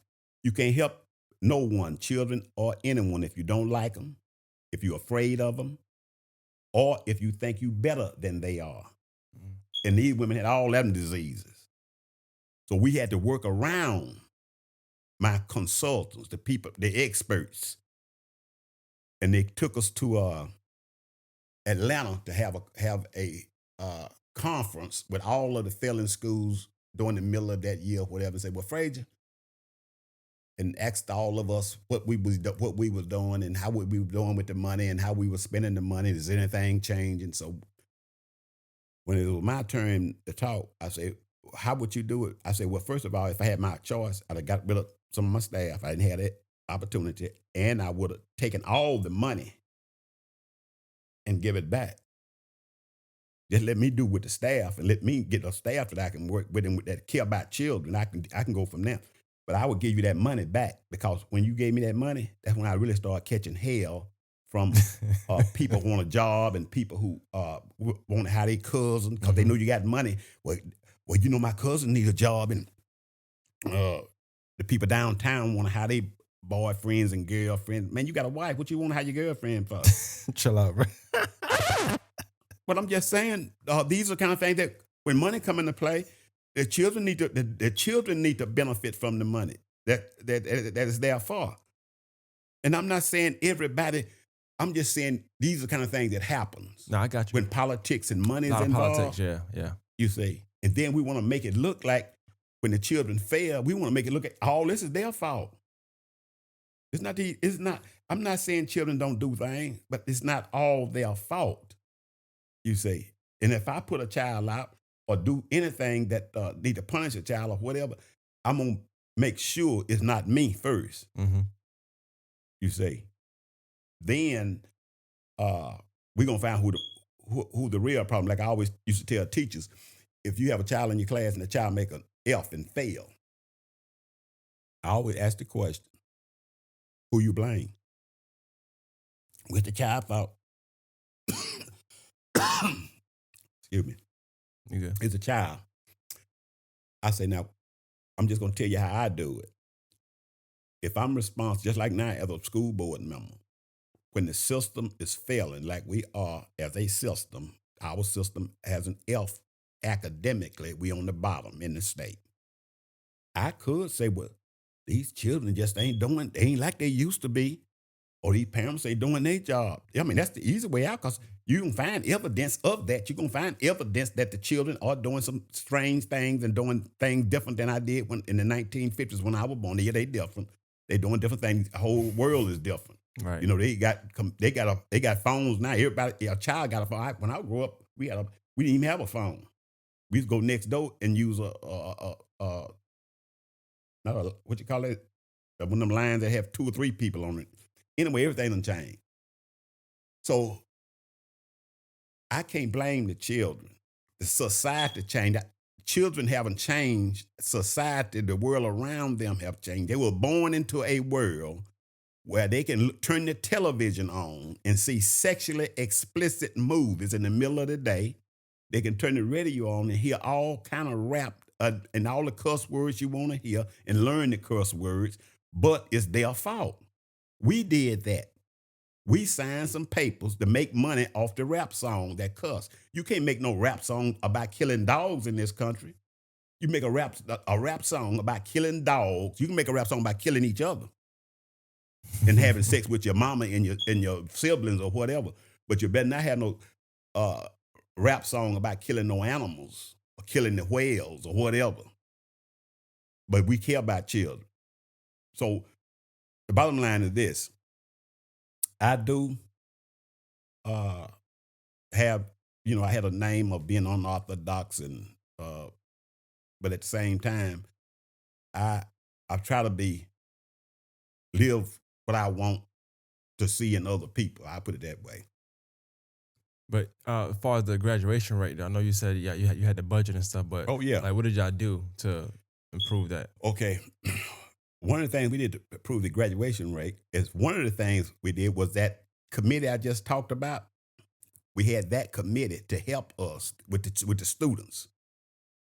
The other thing we did, uh, one of the things we did, like when I was at Tubman, all the children who were suspended when I got into the school, Hmm. I went and got those children. Found out some of them had been back to school in a year or two on the street. That long. That's right, and not because they couldn't go back to school, but when somebody tell a grandmama or whoever in the house, uh, uh, don't let them come back to my school, and they don't investigate, and some of these people are, believe it or not, are illiterate. They don't understand that a principal can't make that decision, or nobody in the school make that decision. Some of these children, some of them stayed out just because they were living with their grandmama and told their grandmama they were going to school, and they really Hmm. wasn't, or doing nothing when they got there. So anyway, I looked at all the records of who was there and who wasn't, and the ones who were still living in that area. Because we'd go knock on the doors. That was another unorthodox thing they say I did. Because I'm coming to your neighborhood now. I'm coming to see if I'm a principal in Glen Hills and I'm scared to go in Barton Village in Meadowbrook. You don't need to be the principal over there if you're scared to go in the neighborhood where the children live. I'm coming to see you, baby. Uh-huh. And we brought those students back. So if they ask me, I would say we brought the students back that was on the street. When we took those found tests, those standardized tests, I would say the children who missed the most days, or the children who they say was the worst overall, those students' test score was higher than the ones who've been there every day. Mm. So we letting our brains be out there on the street. And some of us don't want them back in the school because the way they talk to us. I done got called all kind of names. I ain't gonna let you stay on the street just because I'm taking it personal. You see, and some of us, when children say things, some of us take it personal, like they grown people. These not grown people. Some of them look grown, but they not grown. These are children in grown people bodies. I think the reason why they look so mature, not all that chemicals they put in these chickens. That's what I believe in it. But they still children. That's the bottom line. Yeah. Mm. And you said so that year that was your last year? Yeah, that was my last year. So I got called after we made the score, and we found out we had the highest graduation rate in the state of Georgia of all those failing schools. Mm. We was number one in the state of Georgia. So the superintendent called me. They said, "You come on down to my office." So when I got in the office, first of all, I always believe in looking presentable. I always believe, especially if you're the principal, ain't no such thing as wearing what I'm wearing now. You can wear a coat and tie, and every man in my school had to put a coat and tie on. One guy told me, "Well, I work in the gym. I don't need no coat and tie." When you come to school, have a coat and tie on. When you get down to that gym, you can put the jogging suit on. But when you walk through the door, man, you got to have a coat and tie on. I got in trouble for that kind of stuff because Mhm. I had teachers. Structure. Hmm? Yeah, structure. You Yeah, had your own but kind of the structure. structure have to be with the adults first.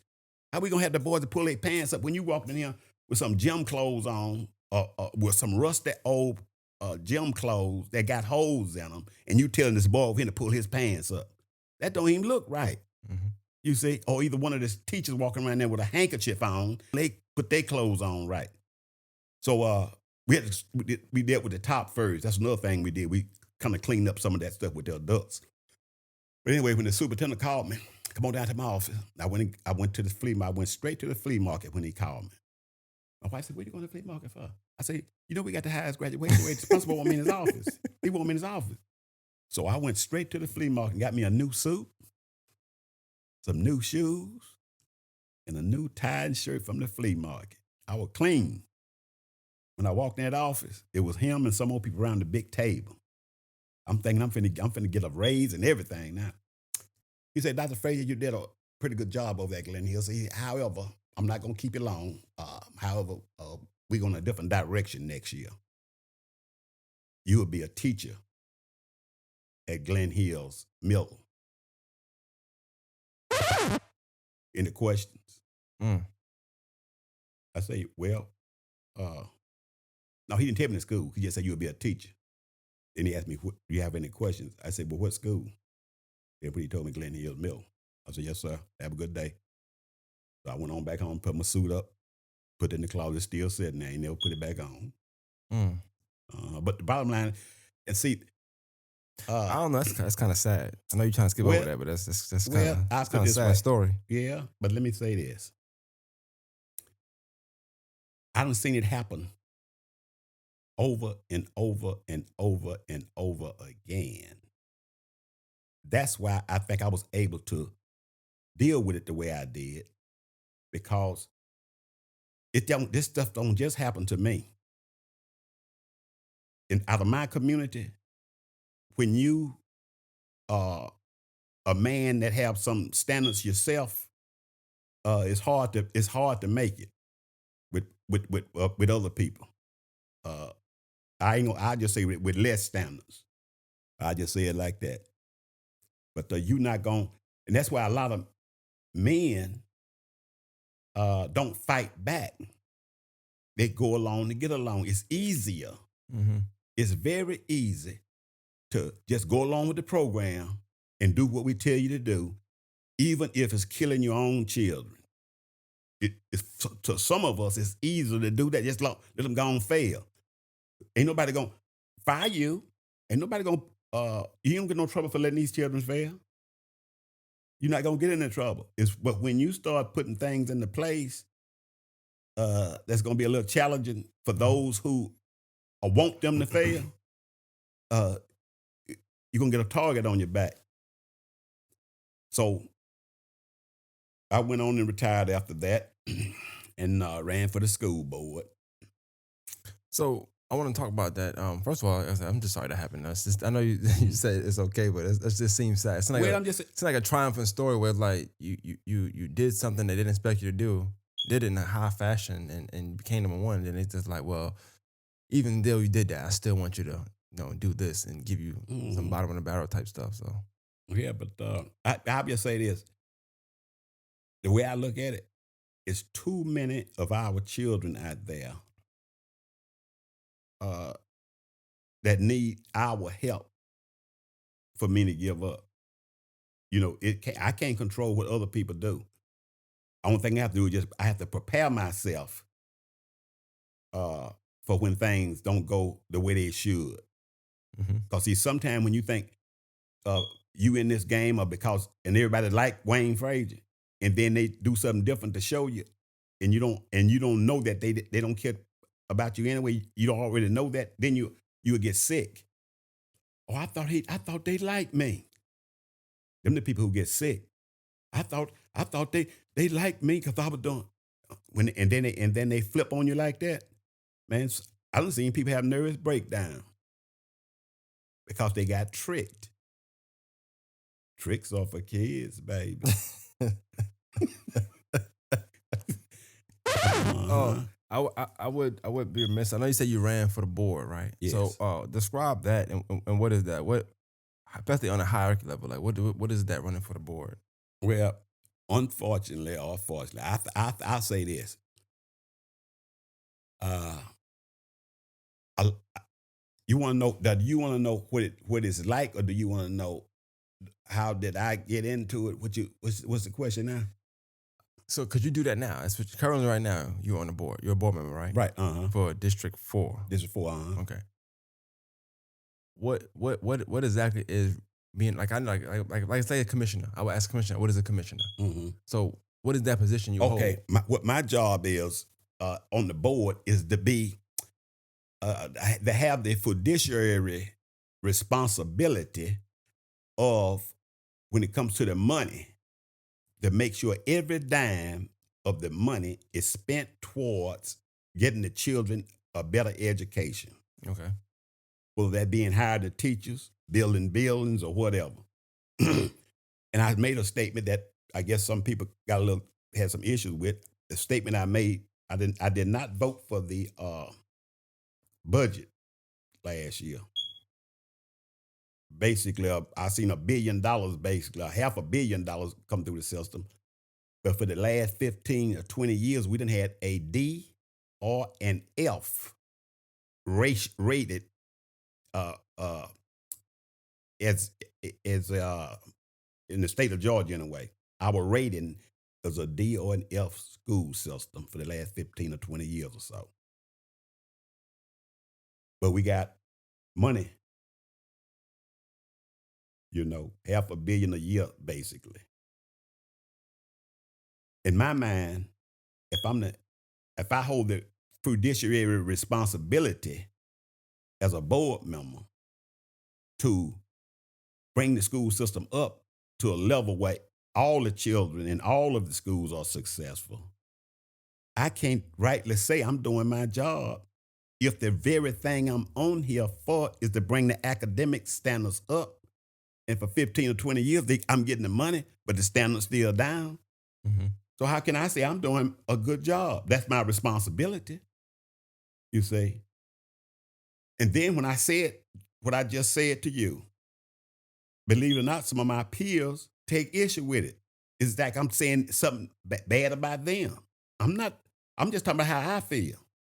I feel like I'm getting paid because I do get a stipend on the board, but I feel like sometimes I'm getting paid and not giving no results. How long you been on the board? This is my 8th year.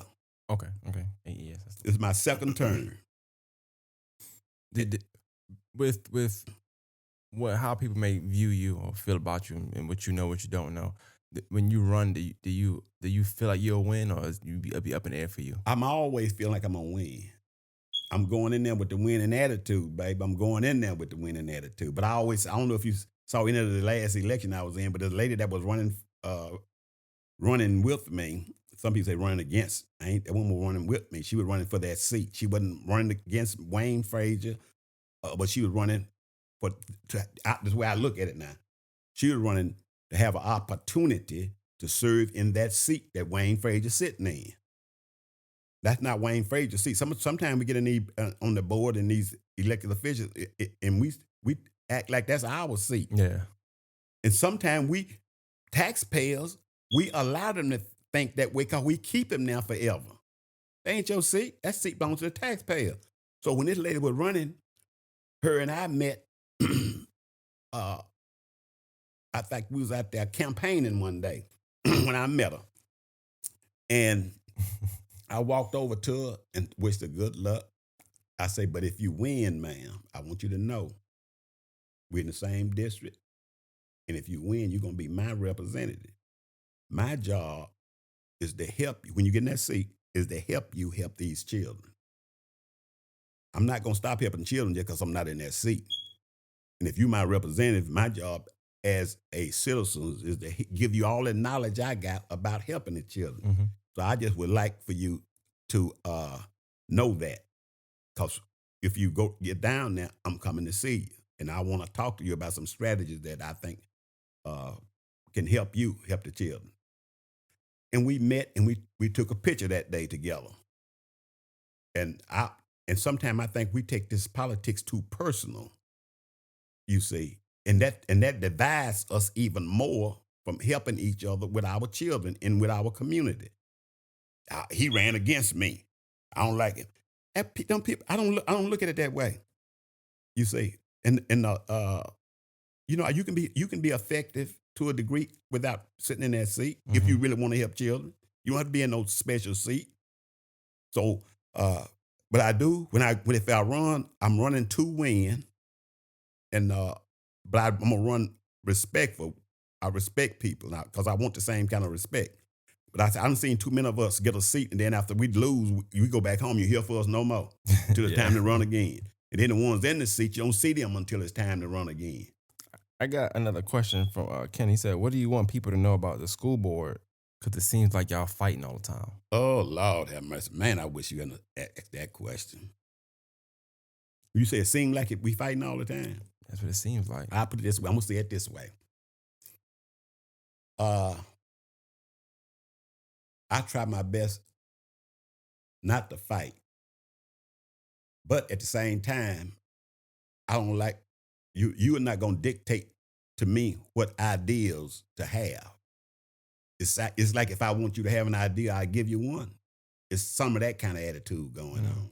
Plus, you need to realize that Wayne Frazier on the board right now, uh, if I'm not mistaken, I'm the only one that have an educational background coming out to school.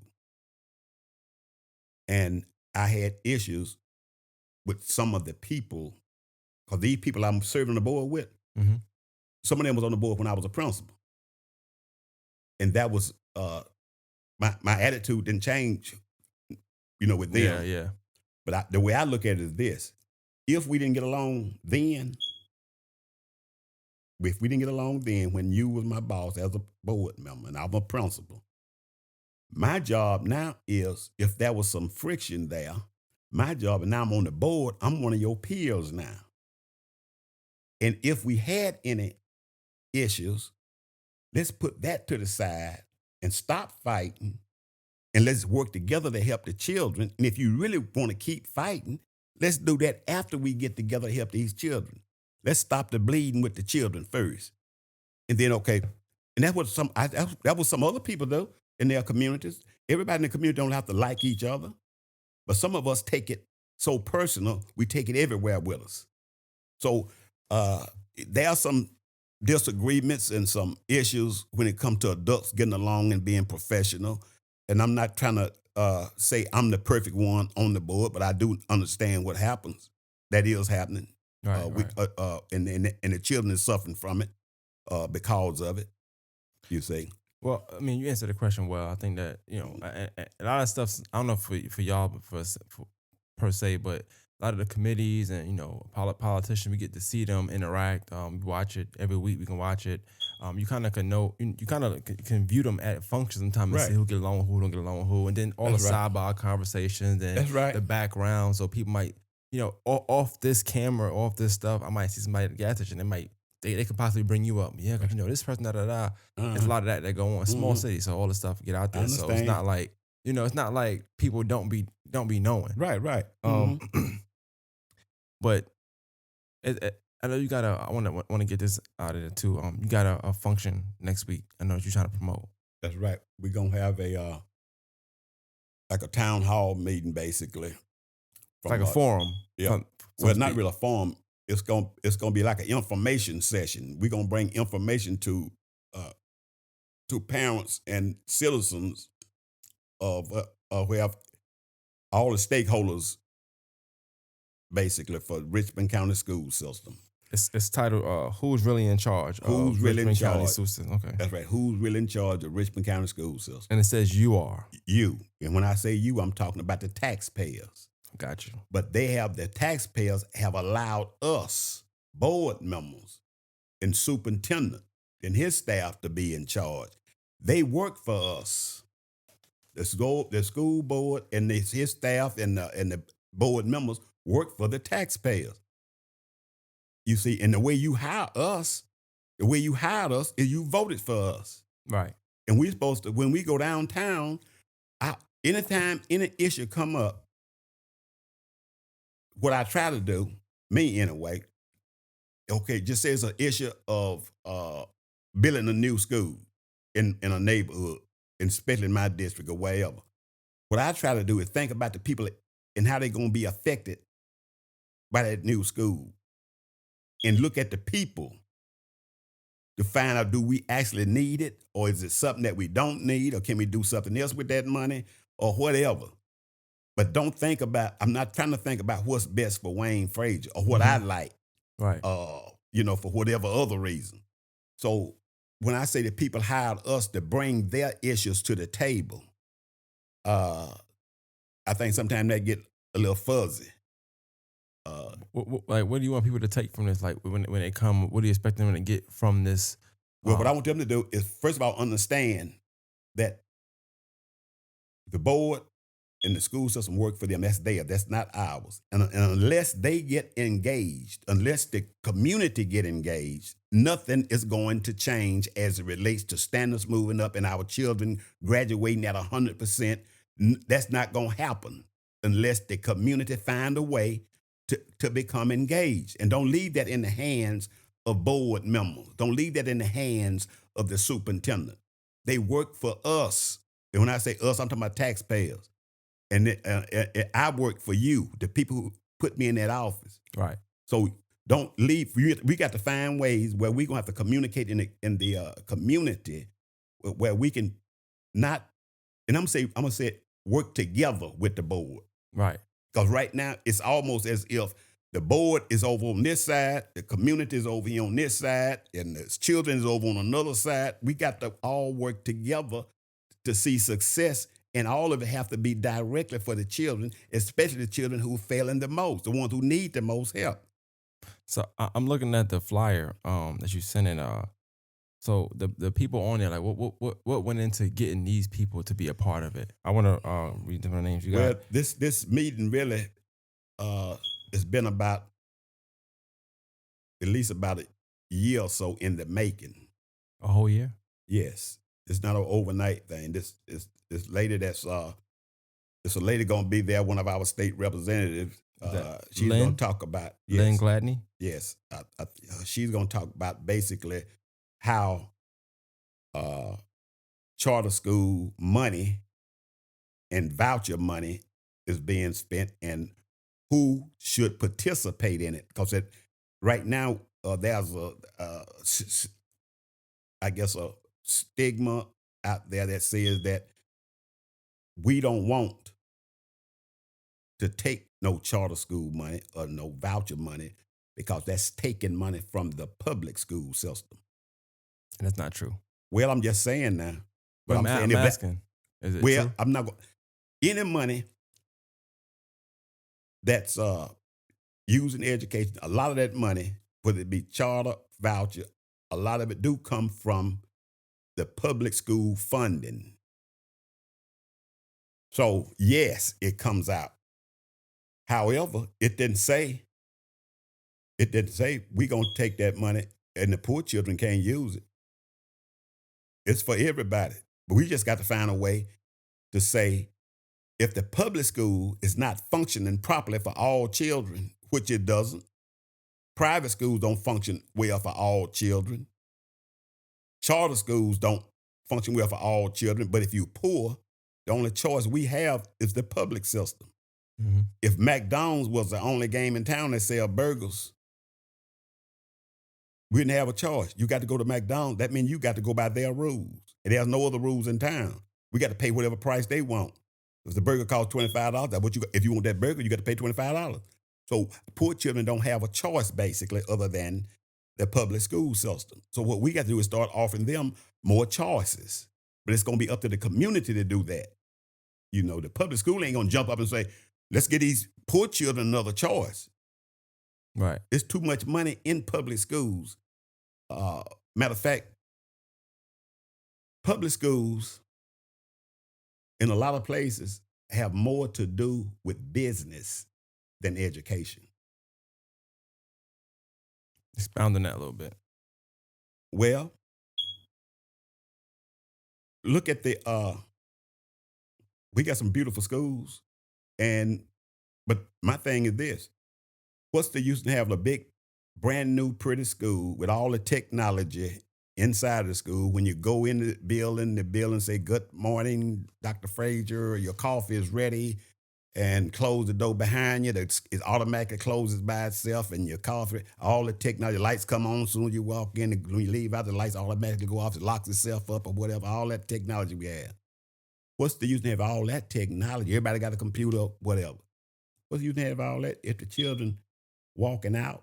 less educated than they should be. What the billing mean?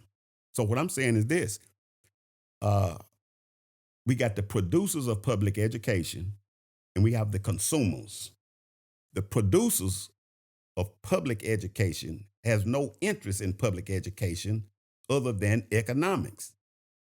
They build the buildings, they sell you the food, they sell you the desks, they sell you the books. But those people that's in charge of those organizations, they don't have no children in public education. Mm. They children in private schools or whatever. Right.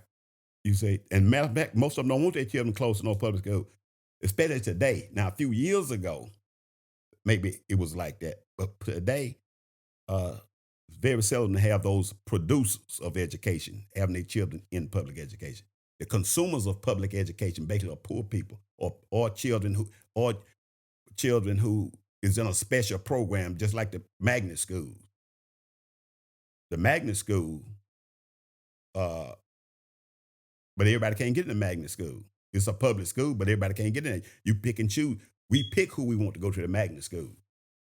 It's not a test they don't make. Like, it's That's not. what I'm saying. Oh, okay. And you got to keep your grades up. Yeah. Everybody can't get in there. I mean, that's a good thing, I guess, right? It's good, but every child deserves an education, and they should be able to go to any school and get the basic education.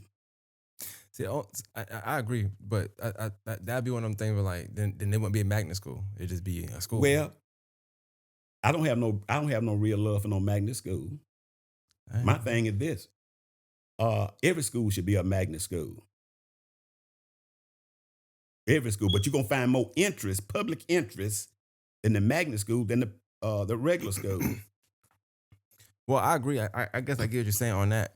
I personally, like, just my personal opinion. I'm Mhm. not crazy about like magnet schools or special schools like ever. I just feel like, and it's just 'cause my personal experience, right? Mhm. So I've had siblings or family that went to uh, magnet schools or special schools, whatever. Right. That you got to take a test to get. I didn't feel like they was any smarter than me. Oh no, they're That's not. just that's just my personal opinion. Though. I know Right. everybody's different though. Well, 'Cause I'm gonna there's tell you other that. factors that also go into that, like things that might distract you.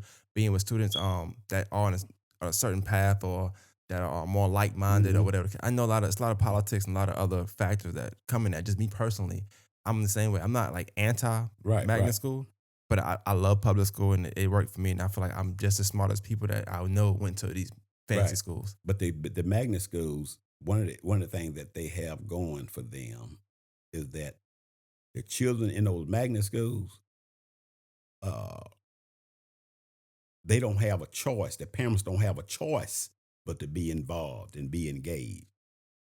But the regular schools, uh, when you putting, like I said earlier, when you busy Surviving. living, that's right, putting food on the table. It's hard to go to a PTA meeting and participate like you want to. Right. I'm not trying to give people an excuse, but there's a different level of engagement from parents and the community when it comes to those magnet schools than it is with the regular school. True. And that's the key when you got people engaged in your education from the beginning to the end. And the magnet schools got you from the beginning to the end. I don't know if I want to like go that I'm me personally not go that deep into it, but I also feel like let's say the parent that wants their child in a magnet school that like pushes their child to go to magnet school and they pass the test, they get involved, they get into it, right?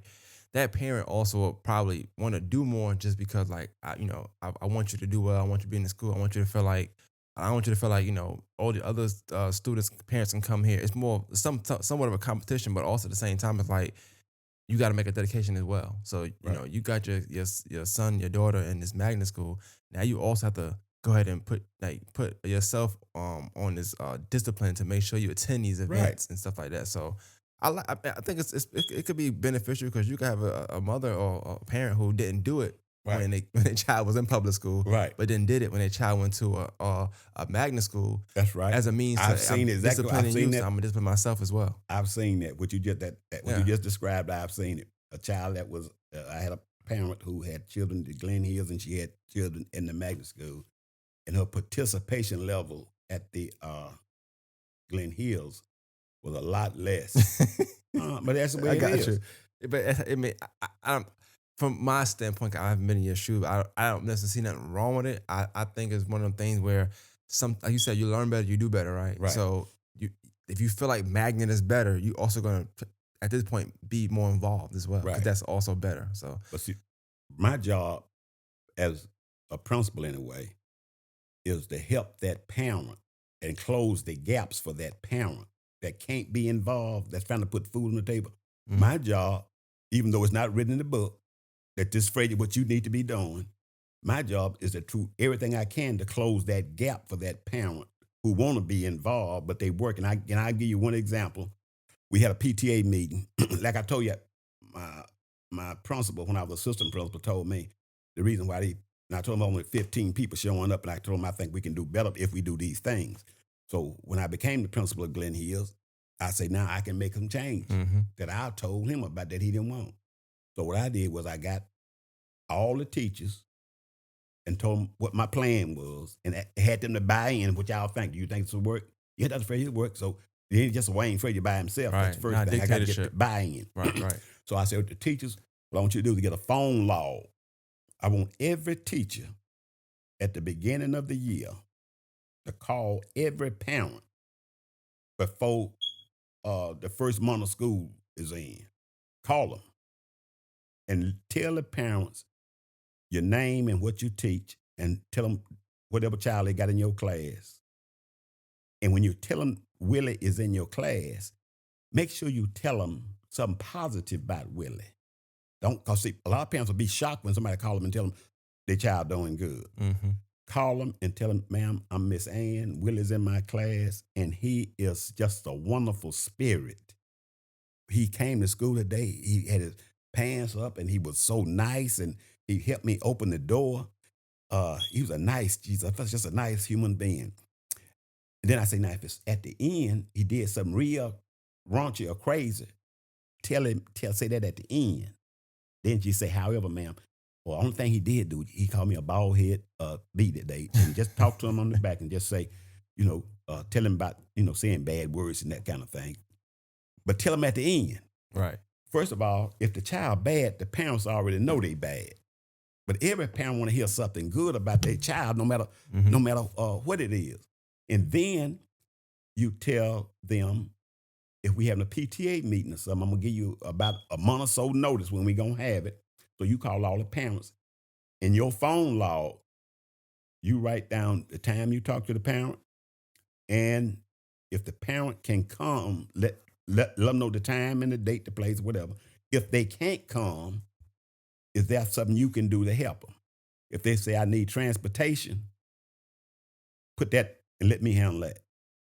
If they say that I can't get off, put a check mark by that and bring that to me. Because see, if I want teachers to do something, I got to be involved as the principal also. I can't expect them to take care of all of it. I just want them to make the call Right. and give me the part that they can't handle.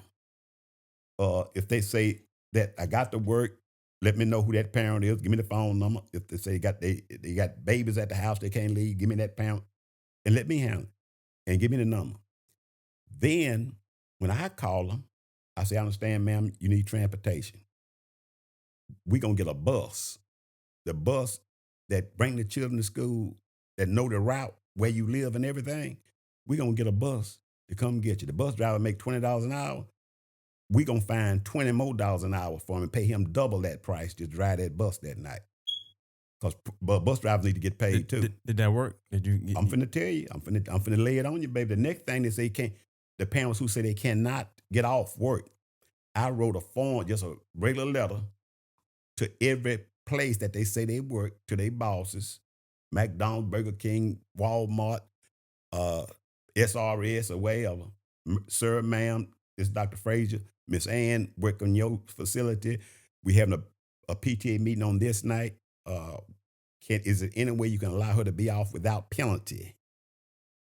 If so, if anything we can do to help, like pay her salary that day or whatever. Every organization that I wrote me back or either called me and thanked me for getting them involved. and didn't have no penalty for none of the parents. Only thing they said they want the parents to do is for me to write a slip saying that they was at the meeting. Mhm.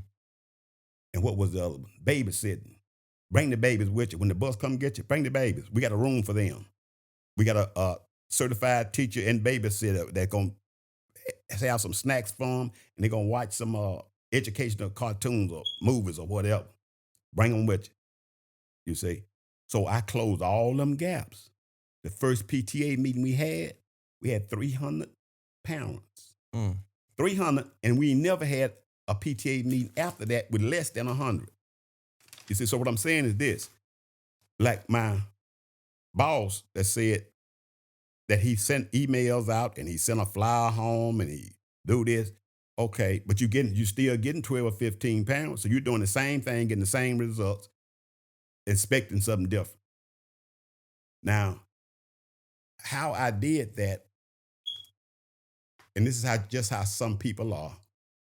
I didn't expect the people, my bosses or anything, to say it's a good idea or implement it somewhere else. Matter of fact, that kind of thing, believe it or not, but the kind of people that we have in some places uh, that works against you sometimes. Mhm. Unfortunately, that's what kind of people we have. The people who say they for the children and they for change and they want to do something different. It's according on who doing it. If they think of it, it's all right, or they friends think of it, it's all right. But there are certain people not allowed to have ideas. You see, but you can't stop that, or you can't let that stop you. True. Um, I got two more questions.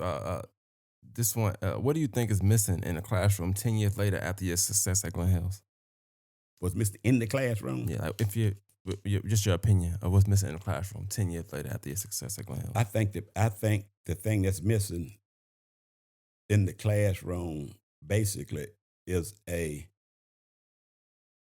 well-paid teacher for doing what we expect him or her to do. It's hard to get out of teachers what we need from them when and a lot of these teachers have families also, you see. But we expect a lot, in my mind, too much uh, from teachers who, and some of them are suffering like some of the children they have in the classroom, you see. A lot of times I saw this caption one time where they had about 10 children or 15 children in this classroom, and they had in this caption, they had a cloud over each one of those students' head with a caption inside of the cloud. One of those caption was AIDS on this particular students. One of them was being raped by a parent over this particular child. One had over a child was had cancer. Uh, it was all kind of devastating thing that these children was going through in this one classroom. Now just take that and put a cloud over the teacher head Mm. and see what she going through. A jealous boyfriend, or a husband beaten upside the head, or on food stamps. Because a lot of people don't think that these teachers on welfare. Or I ain't gonna say well. I just say get food stamps. They don't make enough money to provide for their families and children. Right, right.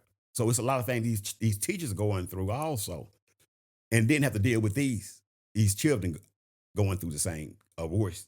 You see, so I think right now we need to relook and see uh, what we can do. If we want a good education system, we got to pay for it. You can't say we want a good education system and pay uh, teachers just like you worse than you pay uh, McDonald's work or whatever. Not saying McDonald's is bad, but they don't make a lot of money in McDonald's. But we You, pay teachers worse sometimes. you ever worked at McDonald's? The first fast food I worked at a place called Mr. Swiss in Shreveport, Louisiana. The man told me he had to put me off the burgers and put me on there, just clean up in the house because you just can't make them burgers fast enough. So I had to be the cleanup man. I mopped the floor and everything. All right. And you didn't work at Walmart either? No No, Walmart. never. Gotcha. What do you believe will be your legacy as an educator and school-based leader?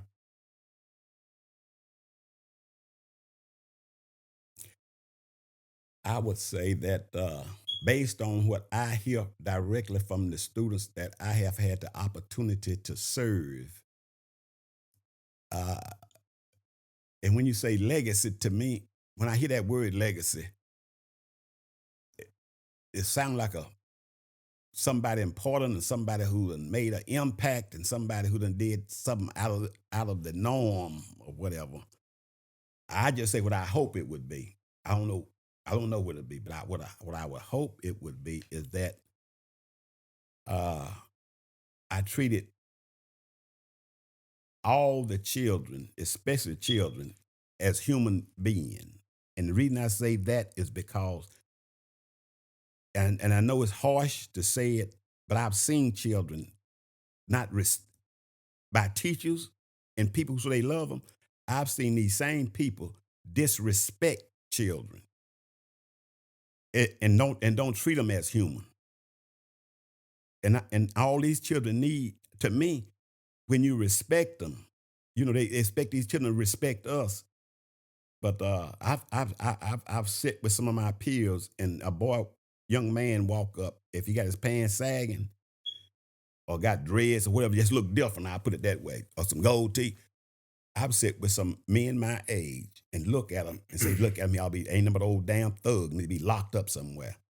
Ain't never seen this child before. Just based off the Don't know, parents. right? You see, so, and I've seen people and these people are good church people. You see, but these are kind of things that's going through their head, and this is how they talk about our children that they never met. I think they've been given a script to think about our children that way. They just wake up that way. I think they done got a script somewhere, and somebody told them this is what you need to be thinking. But I see too much of that. So I would just say I would like to be remembered as someone who treated especially children, especially poor children, as human beings. Because Mm. I don't see a lot of that coming from us. Uh, it's worse. It's worse now than I've ever seen it. And even where I come from, as poor as I was, these children got it 10 times worse than me. Because I did have places where I can exhale, and I had people around me that would talk to me and encourage me. You see, when I walk out my neighborhood, I ain't got to worry about getting shot. I ain't got to worry about adults abusing me. You see, I had somebody in my life where I can talk to and tell them about my feeling, what I'm feeling inside. And somebody asked me and was concerned about how I felt. And said, these children don't have that on a regular basis today. These children are suffering socially and emotionally with no adult person to talk to. I talk to them every day. I know who they are. And we going along just like it's whatever going on with them, it's their fault, you say. Then we going back to watch the ball game or go back to the church or whatever we do. It's not at my doorstep. So I just want to hopefully I can be remembered as I treated them humanely. I think a good follow up question to what you just said is I know earlier, and I know I want to double back on that at some point. Earlier, you mentioned your teacher, who would help. No, I don't say help you, but if you couldn't have the money for a trip or something I was Right, paying, she'll take it to the side so you won't feel right. embarrassed. But then you also had that principal that talked to you, and like you That's said, it right. wasn't the Wayne Frazier thing. It was just that's how That's he right. did things, That's right? right. How much would you say that impacted you when you started to get into education? Well, I think that helped me be who I am today. That's who I those people I just talked to you about, that's who I am. That's what I took from them. I also had one teacher that was in the building, is like a lot of these teachers are today, would look at me and turn her nose up. She never did say anything to me, but I could feel that she thought less of me. I could feel it. And that's another thing we don't understand. These children have feelings. You don't have to say nothing to them, but the way you look at them and smirk or do whatever you do, they can feel. They know who really care for them. You see, uh, if you love children, if you love any human being, and they can't feel it, it ain't no love there. Hmm. If they can't feel it, you can love all. You can say that all you want to, but that's an action word, and you're gonna get a feeling when. And I got that feeling when my principal talked to me and my teacher.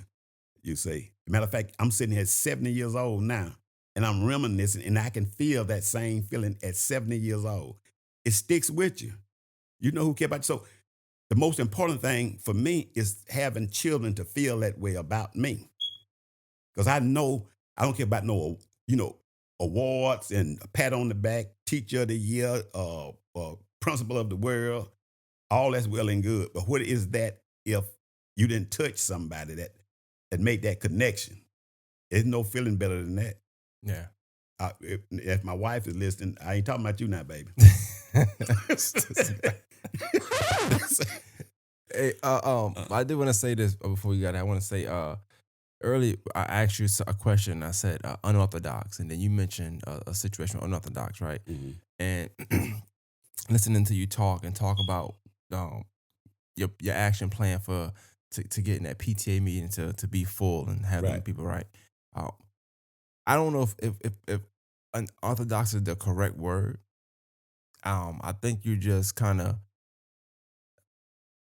I think something was important to you, Mhm. and you set out to make sure people knew it was important to you. Right. I don't know if that would be considered unorthodox. Though. I think because the norm would be to whatever whoever shows up, Mhm. and oh well, that your method may seem unorthodox to somebody looking from afar Mhm. because they're used to the norm being Right. it is what it is, Mhm. and that wasn't how you approached a lot of things you spoke about. So I don't know. I don't know. Just from talking to you, this is just from Right. my perspective from talking to you. I don't know if I would say unorthodox. Now I will say, if you was really going to drive to everybody's house in Barton Village and Meadowbrook, I'm not Mhm. saying it's unorthodox. It's just not very common. But Right. Right. I can see that being said, but I don't know if I will agree with it. But I put it this way: you can put any kind of label on it you want to, but what I try to do is look and see what the norm is. Because if you're doing the norm and you're not getting the results that you're looking for, that means you got to do something different. And Mhm. what you have to do different may not be in the book. That's when you start writing the book. You see, that's another thing. I don't go. I look at the books. I see what the best practices are. I see what the norm and all that stuff is, and I check all that out. I do my little research, and then I do what I need to do. If I go into a school and I see, uh, for instance, the children, I don't see children the way other people see them. Those children are an extension of us. They, if they're out there shooting each other and in gangs killing each other, to me that's a symptom. If they are dropping out of school and going to jail or whatever, that's a symptom. If they are robbing and doing bad things, all those are symptoms of a disease. You got cancer, you might get a headache from that cancer, you might get a nosebleed from that cancer, you might get a ache in the back from that cancer. But that ache in the back is only symptoms of the cancer. Our children have the symptoms of our behavior from us. We are the cancer.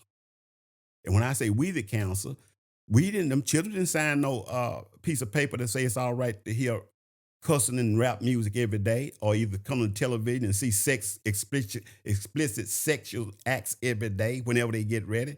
You see, they didn't make these decisions out of greed and out of whatever. We made those decisions. You see, but they suffering from it because they don't have the right tools to deal with this stuff at home or wherever. But they have access to it every day, you see. So yes, they have some rough symptoms, but when it comes down to it, we adults uh, have the disease because if it's no way that we can't fix this stuff because we the adults. Everything that's wrong with our children, we have the capacity and the power to fix it if we have the guts. But how can you have a thriving public school and a thriving prison, for-profit prison at the same time? They can't coexist. One of them got to fail. Mm. The for-profit prison system is thriving. So we run all that. We run the prison system and we run the school system. Ain't no way I can sit here and say we can't help these children get to the next level when we got people so called walking on the moon and doing all kind of fantastic things with technology. But a child come in this world, we can't guide this child right. We don't have enough people to do it, or enough educated people to do it. And then they want us to believe that. I don't believe it, baby. That's the plan. This is the plan.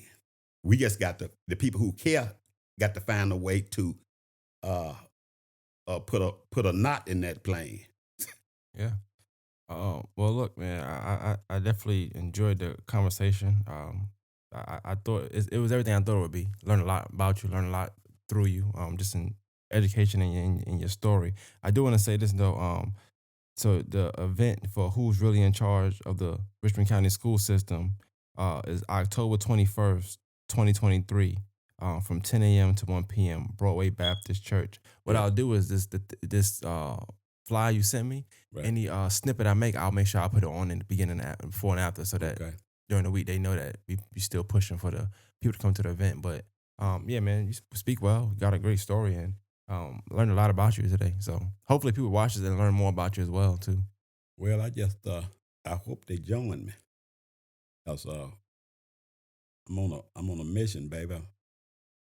Uh, I got a grandson that's 13 years old, and he's not gonna make it. He got a granddaddy with a doctorate degree, a granddaddy who been around the world and then seen and done a lot of wonderful things. But my grandson will not make it if your children don't make it, or the drug dealer son don't make it, or the crackhead mama son don't make it. Our children, our so-called children who have access to things can't make it without the other children making. And some of us think that as long as my child make it, I'm good.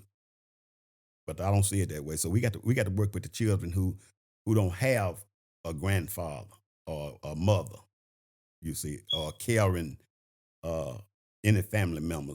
These children I see them suffering so much just for somebody to talk with. You didn't got to have no lot of money to help these children. Just have somebody. They just need a listening ear or somebody to show concern about their feelings. And that'll take these children a long way because they don't get Hmm. that on the everyday.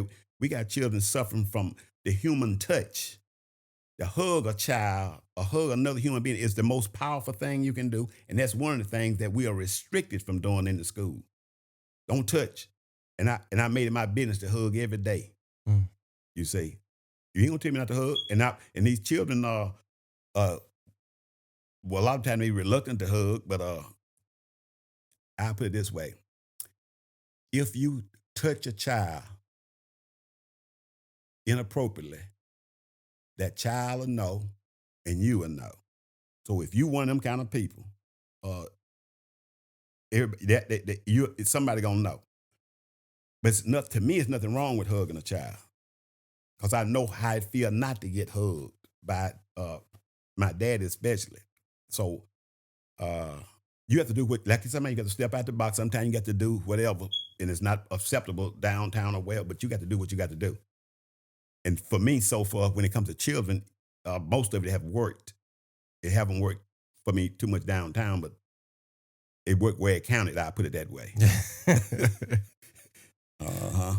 All right, man. Well, like I said, I enjoyed talking to you. This was great. You know Okay. what I'm saying? You did a good job. I wish you the best. And the event next week, my goal is to try to promote it all through the week with clips and clips Okay. and clips. Okay. So I definitely appreciate it. you can say that. Don't move. Yeah, Okay. I'm just letting you know we ending it. So Okay. kicking you out. All right. Uh-huh. Morning Masters podcast, we out. Yeah.